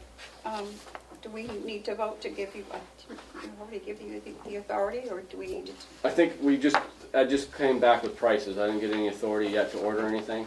And again, these meters that we're talking about are only sold by this company, made for this company and sold by this company. It's the same company by the way, for the hydrants and the meters, but their only distributor of them in New England is EJPs. And again, they're a vendor with us, but they're the only one that provides it. So And this bid expires on June 11th. yes, they have short. It's a short Do it now. fuse, so. Do it now, Do it now. before they go up in price again. Right. So if you guys approve this today, then I will get right on, as soon as I leave here, I'll get on the phone with them and get our orders in so that way we lock into this. I'm not sure on the waiting length of the meters. He said all the hydrants are in stock right now, but the meters, I'm not 100% sure. I think that he has them, but I'm not 100% sure on that. Well, we need to get on them. Right. Let's take, okay. Then I would await a motion. I move that we approve the bid in the amount of $39,260 for the meters. And do you want me to do both? Yeah. And the bid for $36,901.44 for the hydrants. Can you repeat that last number, please? $36,901.44. Seconded? All those in favor say aye. Aye. Okay, good, we're just, That time of the year. that time of year. It's exciting to be moving forward on these ARPA projects, so this is a big, other than having our engineers, which we have been doing a lot of studies for, this is kind of our first hands-on part of it, so it's kind of exciting for us. We're doing a lot of the work in-house on these. Yes, So, yep, and we're not spending taxpayer money. And I was just gonna say, if we didn't do it through ARPA, it's something we would've had to go and get a bond for and pay interest on, and so it's great that we could fit this within the category and get it done with the money that was allocated to us. It's huge savings, so, by doing it that way. Okay. anything else that, anybody got any questions for our department, or? No, did you get your new mower yet? No, Oh, that one is, got the death of everything else in our economy. We might be looking at August now. really? Yeah, he could not get one, that model. He's got some coming in. He said could be as early as July, but he's predicting mid to late August. And I decided that we would be better off limping our mower that we have to get by then instead of going with the lesser model, because this is something that's a 20-year investment, 20-year plus investment. I'd rather try to get by for a couple months and get the mower we want for the next 20 years than settle for a lesser model that was available. So that was kind of the decision I made on that. So he put us on the list and has our name down for some of the ones he has coming in middle to late summer. So It's a competitive price, it's a good price on that whole. Yeah. yeah, I couldn't buy it for that price. no, everything we bought from them, because we get government pricing, is always a significant reduction compared to an individual going in there. So They're in Ossipee, so if we need service. yep, service, parts, everything. Yeah, Well, thank you, Will. good. Thank you. Grounds are starting to look nice. Good, thank you. Yes, Bob Three's been doing an excellent job out here with the mulching. We've been bringing him mulch and hauling away the old mulch for him, but he's been working out there, and I think it looks beautiful, and the grasses are coming in. We just replaced the jail stairs this week.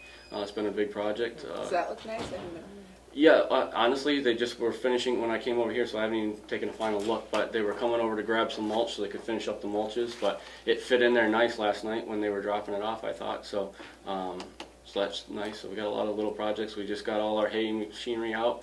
If the weather holds out, I may start haying next week possibly. I would like to, if we can get some string together some nice weather, I want to get right after it, so we're getting busy. It's growing, isn't it? Good. Yeah, It might be a good year. hopefully, knock on wood, we need one after last year, so.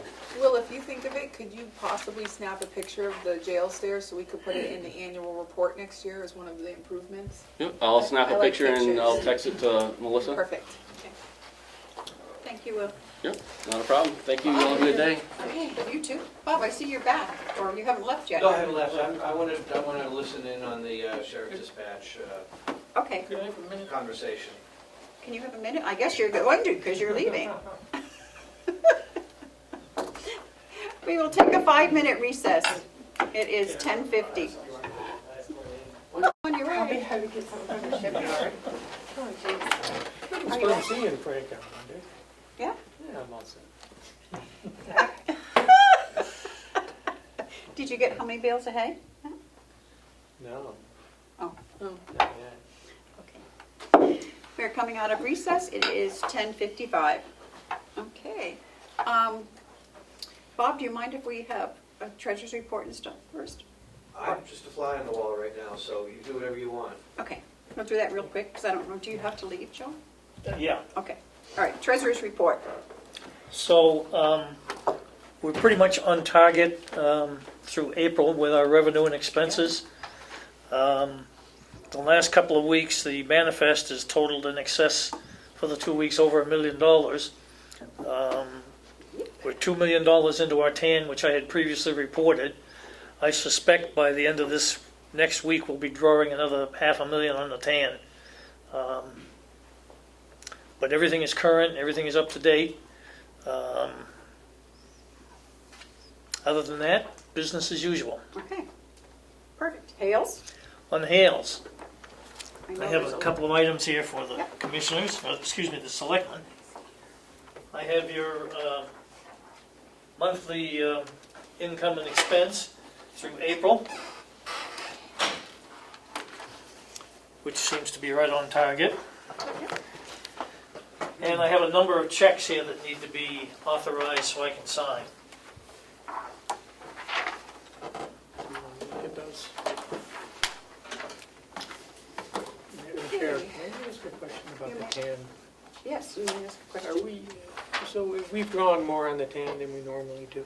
Now, we're a little less right now. A little less, Yeah, okay. but we'll be keeping up with it very shortly. Yeah, because I know there's some payments coming in. Yeah, well, like I said, with the last 2 weeks, we've issued checks totaling over $1 million. And We started drawing on it pretty early though, didn't we? we did initially, yes. Yeah, But we're not to the level that we were last year just yet. okay. Joe, did you ever think that we would be signing checks for over $1 million in our lifetime? Well, Back 50 years ago? you know, in my banking career, I signed a couple of those checks for over $1 million, but I didn't think we'd be doing it at the county just yet. Actually, it's a pile of checks that totals. Yeah. It's not any one item. Yeah, Okay. $500,000 last week, Yeah, we have a check 450 or something. going to, I have no idea here. This is the NHTCA Joint Certification Program. I assume it's for tax collector. Right. In the amount of $260. We have another check for the town of Conway for $1,402.95. That's their piece of the collecting the registrations. for Registrations. And we have another check for the Conway Fire Department for $17,500, and that is part of our Part annual of our bill for the annual fire bill. department, where they cover, provide protection. Oops, okay. And this is all, Madam Chair, selectmen in our capacity for Hales, right? For Hales, Because we were yes. just talking about the county, but this is Yeah, Hales. Hales. And then we have another check for $20 to the Association of Assessing Officials. I believe that's all. So, if someone would like to make the motion to give Joe permission to sign these, do you want to look at them, anybody? Do we have to sign the invoices? Yep, we have to sign the invoices, or initial the invoices. So I'd like to make a motion to Okay. authorize our treasurer to sign these checks that you just Recited. recited. Okay. We could incorporate that in the motion. Got it? Okay, That's my perfect. motion. Okay. Would you like to, It's just a Second. motion. Seconded. and all those in favor say aye? Aye. Yeah, I'll give these back to you, No, Joe. We're gonna we initial gotta first. initial. Oh, I got an initial, okay. The, No, the No, no, no, invoice. not the check. Not the Yeah, check. I know.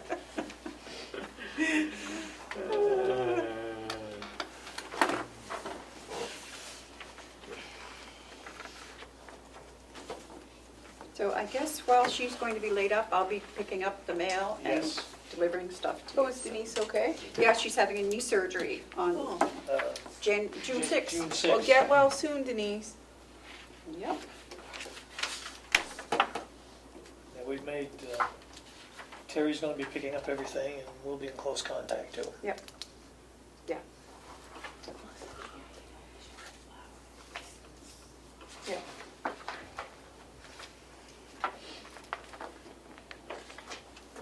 Madam Chair, are these together, or No, just two. did Matt sign this one? No. Give it back to me. Or there's 3 checks? We gotta keep on I top didn't of. do all the invoices. I don't think you signed this one. Do we need to? Is it an invoice or is it just a? Yeah, go ahead. Looks like an invoice. Well, these two are. Okay, so you need to sign this one, Yep. and then Commissioner Parks needs to sign those 2. Or initial those 2. What we do with that, yeah. Keep an eye on us. I think he'd be just fine. Keep us honest.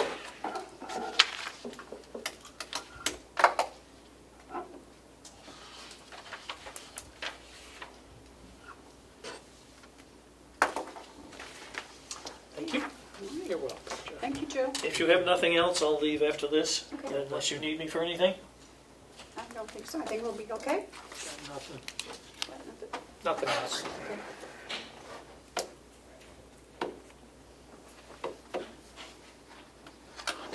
And if, next would be the dispatch center renovations. If you two want to come up and have a seat, and we can get started. No? Paul? You too? He just wants to listen. Okay.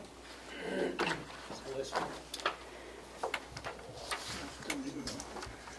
And thank you for Monday, Bob. Me taking part in the meeting.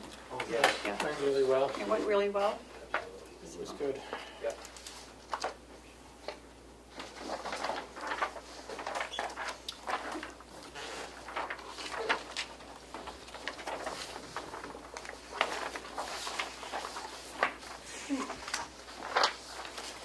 This looks like a lot of math. Madam Chair, this all goes back to Yep. Denise. Thank you, Joe. I'm sorry. It's okay. I was trying to figure out what this is. That is a layout of the proposed renovation to dispatch. Okay. Oh, this is what I'm it. not sure where we stand with it. I know you haven't seen a real plan. We just had an estimate as far as the cost. And I know it's still possibly up in the air where the money may come from, but Okay. it was. So it looks a lot nicer Approved. than So, that is what Ospey Mountain Electronics, who does 90% of the work for communications for us, has come up with for a plan. It originally had 5 consoles. We reduced it down to 4. Well, 5. It originally had 6. We reduced it to 5. that separate desk would be the supervisor's desk Okay. with a console. Can I ask a question? Yeah. Sure. Looking at this, the only concern I have is these two that are right next to each other in a pandemic. Would you not use both of those per shift? Because there's no, like, there seems to be a divider on these and this, like you could have, you know, the supervisor and a couple of dispatchers working at the same time, but these two are so close together. And then there's all this space over here. Is there something over here that would prevent us from putting another No, desk over there? that would be the file cabinets that aren't shown because they are currently in dispatch. It's all Okay. in that one room. So there would be file cabinets, and you're not seeing the current kitchen that's over here. Which is gonna stay, Which, right? no, the sink will have to stay, but we'll move it as far down the wall as we can. Okay. And then the rest of the kitchen will go into that extra space Okay. to have separation for if they want to sit down and What about putting Have a one snack. here then? Is that possible? What's here? that, I'm guessing, is because the entries are at each end of that hallway type. Oh, I see. Okay. Yep. And it would just separate wiring too much. I did question that myself, to reduce these desks down to 2/3 of what they are, so that center one maybe would be the same size. Yeah, because there's like these little end pieces. If Right. these were, 2/3 the size they are, because I think there are like 32 inches, but I'm just not sure that would be enough workspace to make it. oh, I see, because it goes with Decent. each one. Right. It's just those are on the other side Right. as opposed to in the Right. middle. And the reason is because the old telephone room where the wiring is there's a door here, so we have to leave that space on that left side of the wall. Could they put another one of those, like, workspace things in between there? Is there No. enough room to push them out a little bit? No, because that would push Doors. it down Yeah. and close that door off. Okay, That you're not gotcha. Okay, well, the telco room. And No we need both of plexiglass these before. doors, right? We have to have both of these doors. We have to have that telco room door. And this door would be the entry door from this hallway here into Okay. dispatch. Could that be moved? That possibly can be moved to the outside hallway. Well, what if it were just, could it be moved here? I don't know, you're not seeing what I mean. Could that be moved that direction towards this room? The telco, Well, no, because there's all, Because there's a wall. this here. room, this telco room is all kinds of wiring. okay, The telephone systems.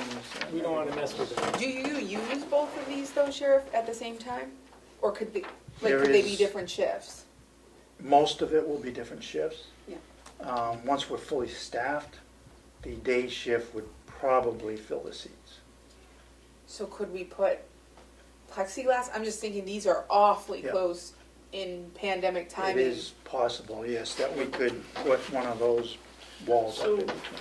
I know it aesthetically changes the look somewhat, Yeah. but Could you move this desk area to the other side of the station?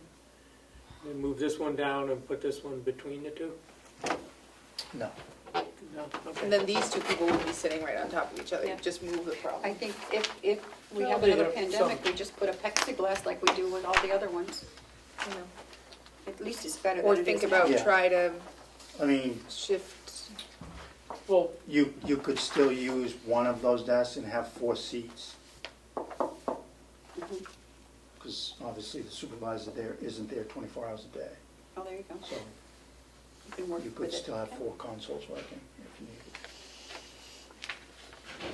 Okay.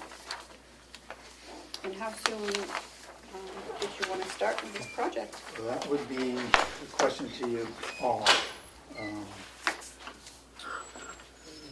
Obviously, the wiring and those items, I would ask that OME be doing it, because obviously they've Yeah. done it from day one. I did not want to give you the quote, only because if you do choose to put it out to bid, I didn't want you to see Oh. that or Okay. have it out to the public. Chair, can I ask a question? I wanted to rewind a little bit. When you came in, you said we were still unsure about funding. Some of this is in your budget, or all of it's in the sheriff's budget currently? That was, it was put into the capital funding. I know there was question that the commission did not really want, or the delegation did not really want it to be used out of capital funding, if you could find another resource to pull it out of. Have we explored grants? Is there a grant? Because we did the other one through the. I know you were in discussion maybe with the one that is looking at the nursing home, the old nursing home. Those type of grant, but.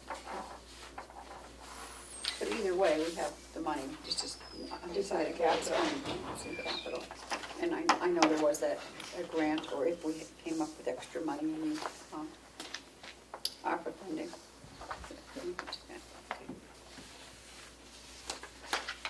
So are you going to put this out for bid? Is that what you- I would prefer not to. I mean, the Okay. quote we have is good for another 30 days. Obviously, if that gets okayed, that would stop any potential increase for Yeah. shipping and labor and But this is our, product. sorry, it is our existing vendor. For the, Wiring? yes, the Yeah. one that gave the quote for the furniture, they would be using a third party that they use. And that would include delivery, setup, warranty, costs for all of it.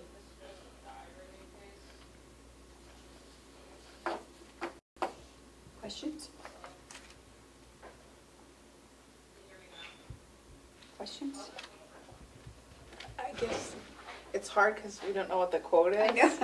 Like if we're talking about $5,000, I don't think I How would much think we did, but How much is in capital for it? That'll give us how much is allocated for it?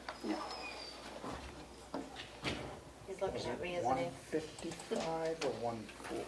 I'm going there right now. Yeah, it's considerable. Yeah. To not put it out to bid. It's not a little thing.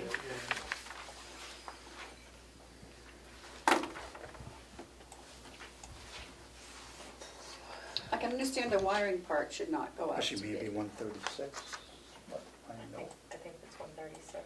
136 might be my note. Yeah, but the desks. It's a lot to not go to bid.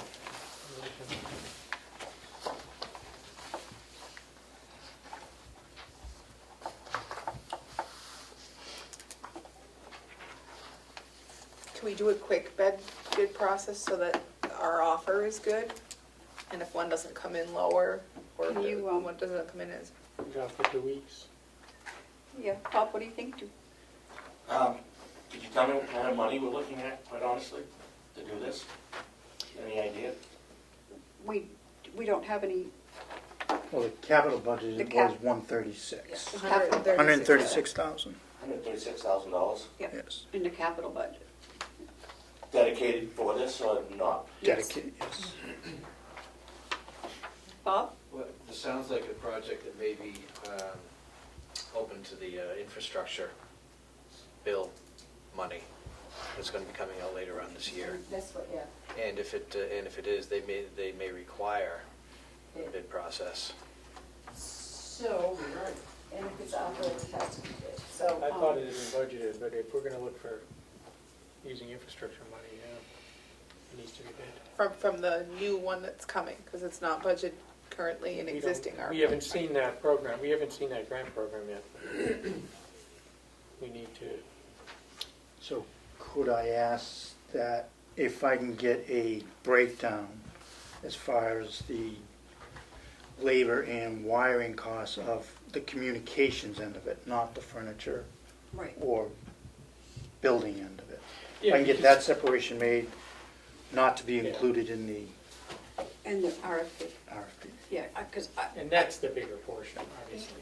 The well, that, wiring. and I think The we want furniture is not the that- people that are The been furniture is maintaining the the bigger wiring portion. and the communication system to Well, continue. what we don't want is someone else to come in and wire it and it not Right. work or have issues about Right. who's the service provider. Right. I think generally we've been trying to use the same Yeah. vendor for like the wiring part, so that makes sense to me that we would split them off. Although in my mind, I generally try to think of bidding dollar amounts over certain things just for the sake of making sure we're getting, the best price we can get. Are we, may I ask? Yes. Are we moving any walls to do this? And Two is- walls Yes. would be coming down, And that's being done in-house? yes. Okay. And is this an accurate, That is a laser drawing. and is this door being moved, this doorway, is that moving? No, it was, Because in the pictures, in some of the pictures, yes, it's in a it different was 6, location. yes. I believe either way, it won't make a difference.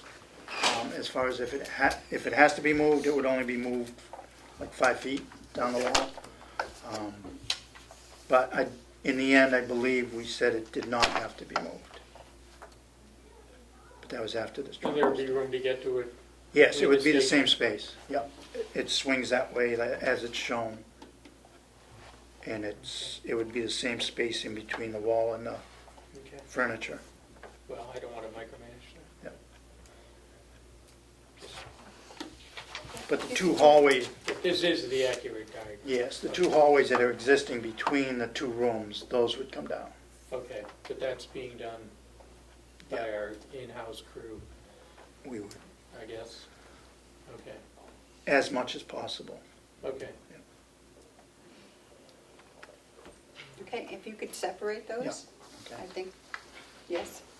Are you two? I think we need to bid it, so yeah. Yeah. Let's Yeah. figure out what we're gonna bid and then, yeah. Yeah. Madam Chair, point of information. When was the last time the dispatch center was upgraded in any way? Way before me. I wasn't here. No, we I weren't. think the year before I started here, I How started long- in 2011, and I think it was so a lot of serious work happened in 2009 or 10. I think what you're If not talking before. about was, it was moved from the empty room into the Yeah. other side of the hallway where it is now. Yeah. So it was basically a flip-flop into the other room Yeah. with new furniture that we have right now. And our needs have grown since that time. Yeah, it's just too confined. Okay. During COVID, it caused issues. Sure. And just the air circulation is still very poor, as far as we can tell. What is the The CO? dust that collects. That's the cold room where all the Oh, that's an L, brains of okay. the outfit are at. Looks like an I. Thought you left out Sorry the for B, my penmanship. the COVID room. And that we do not want to move. Well, A customer. you don't want to have to move.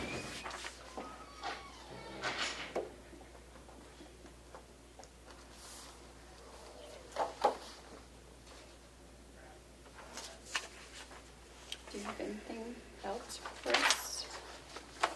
Sharon? Not that I'm aware, no. Okay. We do have one dispatcher in training, one that was just getting fingerprinted today on the background, so she should be starting training in the next week or two. So that will fill 2 of the 3. So two, okay, so you're down just One one. at that point. Good. Yep. Oh, and then you'll be fully staffed? 2 deputy opening staff. Two deputy Yeah. openings. Which- That's not too bad. We are having a job fair. Are you going to be part of that? Yes, yep. Okay. And that is on the 18th, and I told Linda that I would be here. I don't know if either one of you want to come. Yeah, I promised to bring, I have a list from last week. What did I obligate us to? Waters or seltzers or something? I'm supposed to be getting and bringing. Oh, she's back. We should set up a table to recruit Commissioners. commissioners. It might Yeah, be they're too late. gonna need it. It'll be too late for them to register, but Not from my seat. It'd be right on time for their campaigning efforts. They got 2 years. Everyone wants to do that job. Did you want to ask for those other questions, Madam Chair? Because we're about to go into our non-meeting. Yeah, we have, Because that was in public.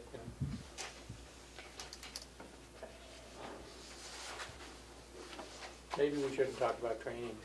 not training, right, Yes. but Okay. I guess we could if you're still. Dominic, the No sheriff is question. here, so I guess he could answer any questions I that got you some have. questions for you. Okay. I asked them earlier. Real quick, because we do have another thing to. Training, I know we need to spend a lot of time on the training with your officers, as you know. They mandated 8 hours of training above and beyond the 4 hours and the other weapons qualification training, correct? Correct. Yep. So Will increase to 12 hours next year.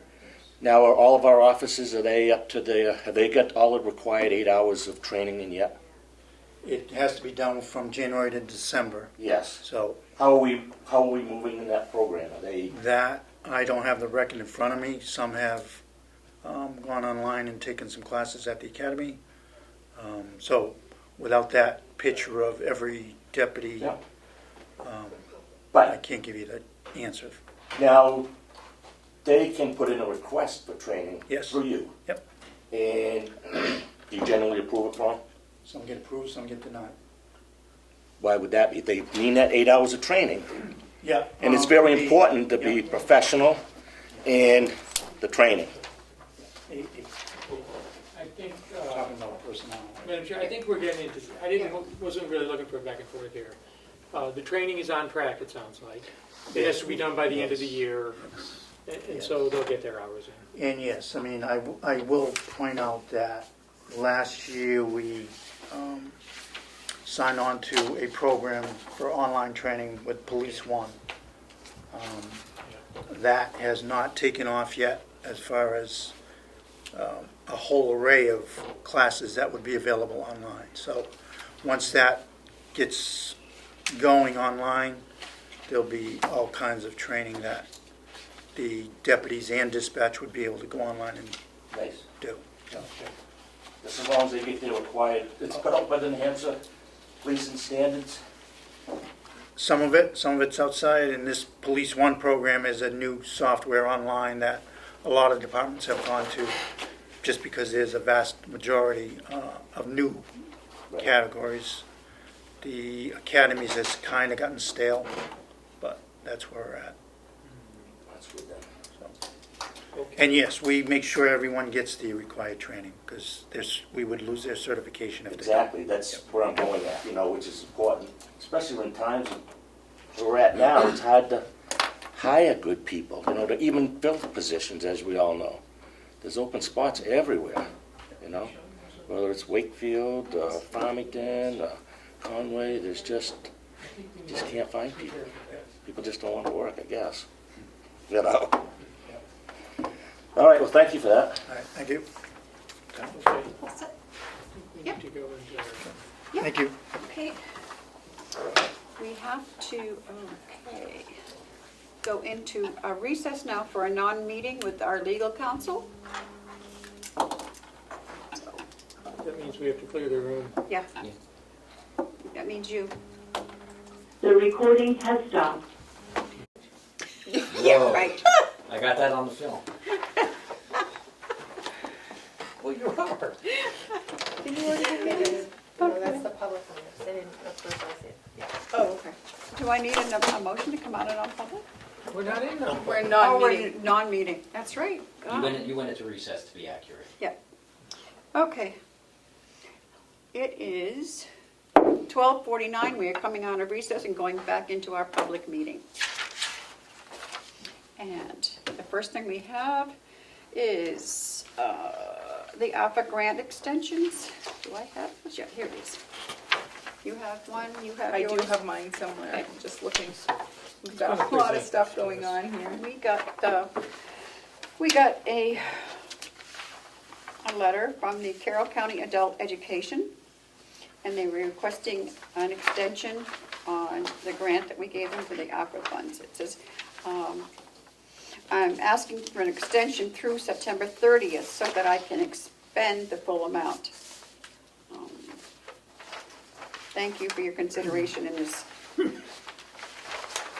matter. So, do you have it? I have it in front of me, Okay. and I don't have a problem with it. It doesn't say how much they have expended, but No. I move we approve this extension to the Carroll County Adult Education Okay. as requested. Seconded. All those in favor say aye. Aye. And then I guess it There's we another one here, we have too. another one from Kingwood Youth Center. Dear Commissioners of Carroll County, thank you for choosing to invest ARPA funds in Kingswood Youth Center services.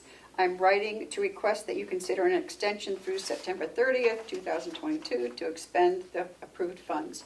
If you are unable to grant this request, we'll be glad to work within the June 30th deadline. I move we grant this request as well. Seconded. Okay, all those in favor say aye. Aye. Aye. And Look, we got this too. we got this. So would you like to read that? No, Oh, here's the card. you don't read it. Did Kim get to see it? Yeah, I did, I saw it. That was nice. We got a card from Perform H Stage Perform Company? It. Perform it. Perform It. Oh, I didn't, jeez. It's an exclamation point, it looks No, like. it looked like an H. Yeah. Okay. Thanking us, and it seems to be signed by multiple people that are members, I would assume. The kids in Actors, the kids and the and kids. Dear Commissioners, your generosity is much appreciated and saved the show. With much gratitude and respect, Wendy Platch, President, And all the and other Christopher people. Dudley, and Lachlan and Lachlan. all the people. yes. So it's very nice. If you'd like to. Handwritten even, that's nice. So, and we thank them very much. Oh, they're doing Much Ado About Nothing. I know, I Yes, love you that should one. go. Wonder if Okay, would did residents in the nursing home want to go? Oh, maybe. We should see. We should see. They do have that new bus. Yeah, something we should can bring it up totally with see. Dee when she comes in. I bet we could get them a discount. What else do we have? And we have do we have to do this in non-public? I don't think so, the file cabinet? No, that should be public. Okay. We also have a request to donate file cabinets. Commissioners, in cleaning out the administration building vault, we now have at least 24 empty file cabinets that are ready to be moved out. We will likely have a few more as the project gets completed. Some are in poor shape and are destined for the scrap metal pile. As for the rest, I've found homes for 2 cabinets, registry and MVC. No other departments need cabinets at this time. The remaining will have to be stored in the annex. I've sent an email to all towns asking if there were any interest in the cabinets, if the commissioners approve. The towns of Effingham, Brookfield, Bartlett, and Moultonborough have expressed an interest. So we need a vote to allow, are these being donated to the towns, I'm assuming? If that's okay. So that's what we need And there's 24 of them? At least. That's a lot. Are they all spoken for? No. Why don't we add to the motion the idea of making them available to nonprofits that we support as well? Yep. Okay. Okay. So I'd like to make the motion to allow these towns and the nonprofits that we support, in fact, any town, I would think, in Carroll County. Yep. Or township. Anybody that will take them so we don't have to store them? Yes. Is that fair? And we don't have to send them to the scrap heap. Yes. If Bartlett ends up taking some, I can take them up as far as my house, and they can pick them up there. Oh, that's very I nice would help of you. them with that. Okay. Yeah. I know their chief of police drives by too. Yeah. They might want to come down and look at them before they take them. Their chief I've been lives sending around the corner from me. pictures Okay. No, I thought he lived in Wolf. Of Bartlett? Yeah. Who's the chief up there now? Maybe there's a new chief. He has to live in the town. Well, maybe he's No, he moving. doesn't. He lives in North Carolina. It's, I know him. I Is got, it Chief Pearlie? Am I mixing? Pearlie. He's the chief of Jackson. Jackson. Okay. Sorry, but I'll That's still, do that. Jackson is Thank right. you. I should remember him. I married him. I didn't marry him, but I did his wedding. I thought you married Frank. Well, I did his wedding Oh, really? way back, yeah. Okay. Okay, so those Sorry, things was are there a done. second? Oh, Seconded. look who's here. Did you vote? All, you need to call the vote? Oh, yes. All those in favor say aye. Aye. Thank you. And then we have, We had another couple Line things. item transfer. we have the line item transfer. Thank you. So that seems pretty straightforward, the line item transfer. Just to- I have it Matt is gonna here. read it. Okay, go ahead, Matthew. It's you a do it. line item transfer for the attorney to move $240 from office supplies into telephone because they didn't have enough money in the telephone, they're a little bit under. It's $240. They had a little extra in the office supplies line. I'd like to make a motion that we approve this. It's line item request number 202203. So moved. $240. Seconded? All those in favor say aye. Aye. Aye. Okay, so that's You done. seemed confused. I'm not sure I understood your motion, but I'm sure Melissa will make it. $240 So, from office supplies to telephone. do we have any commissioner comments or reports? No, I did pay $6.64 for diesel over the weekend, last weekend, and it made me upset. Okay. I don't like what's And happening. I don't believe we have any media questions. Do you see any? No, there's no one on the Zoom. If you might Yeah, we do. approve the May 12th minutes, please. Yeah, we saved that for later because they were so. Yep. Thank you. Did you have a chance to I read did. them? And Okay. that's for signature. Okay, so signature for the line item transfer.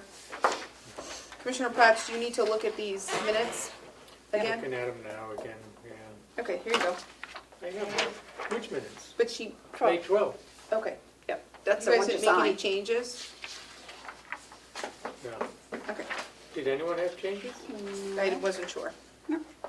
Just need Okay. a. Okay.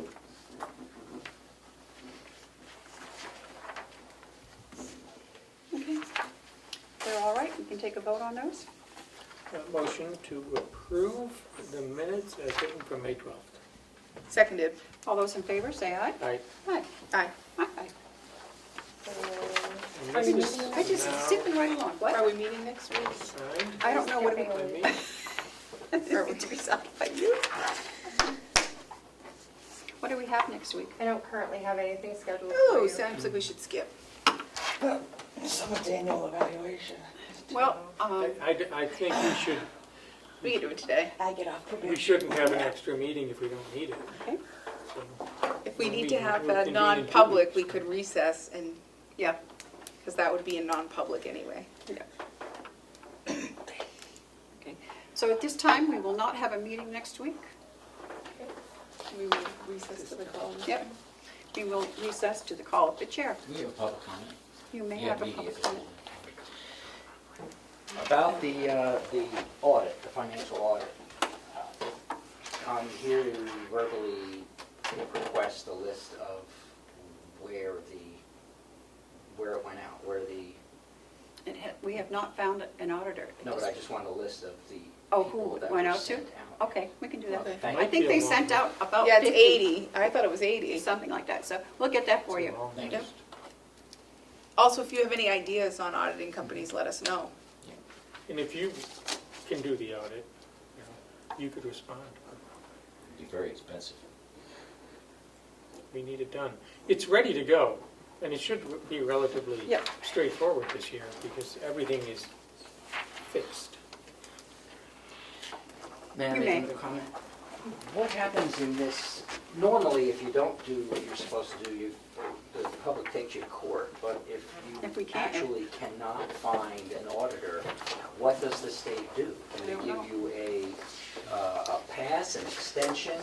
Is there something put in place to hold you in position until you get it done? I mean, I don't even know I don't know. what you do We'll in have this to find out situation. from that. Because you would be in one. violation of the statute, so Yep. what do you do when you're in violation? I don't know. It's not a knowing violation. It's not a willful It's Not violation. intentional. Intentional. I think they suck claim.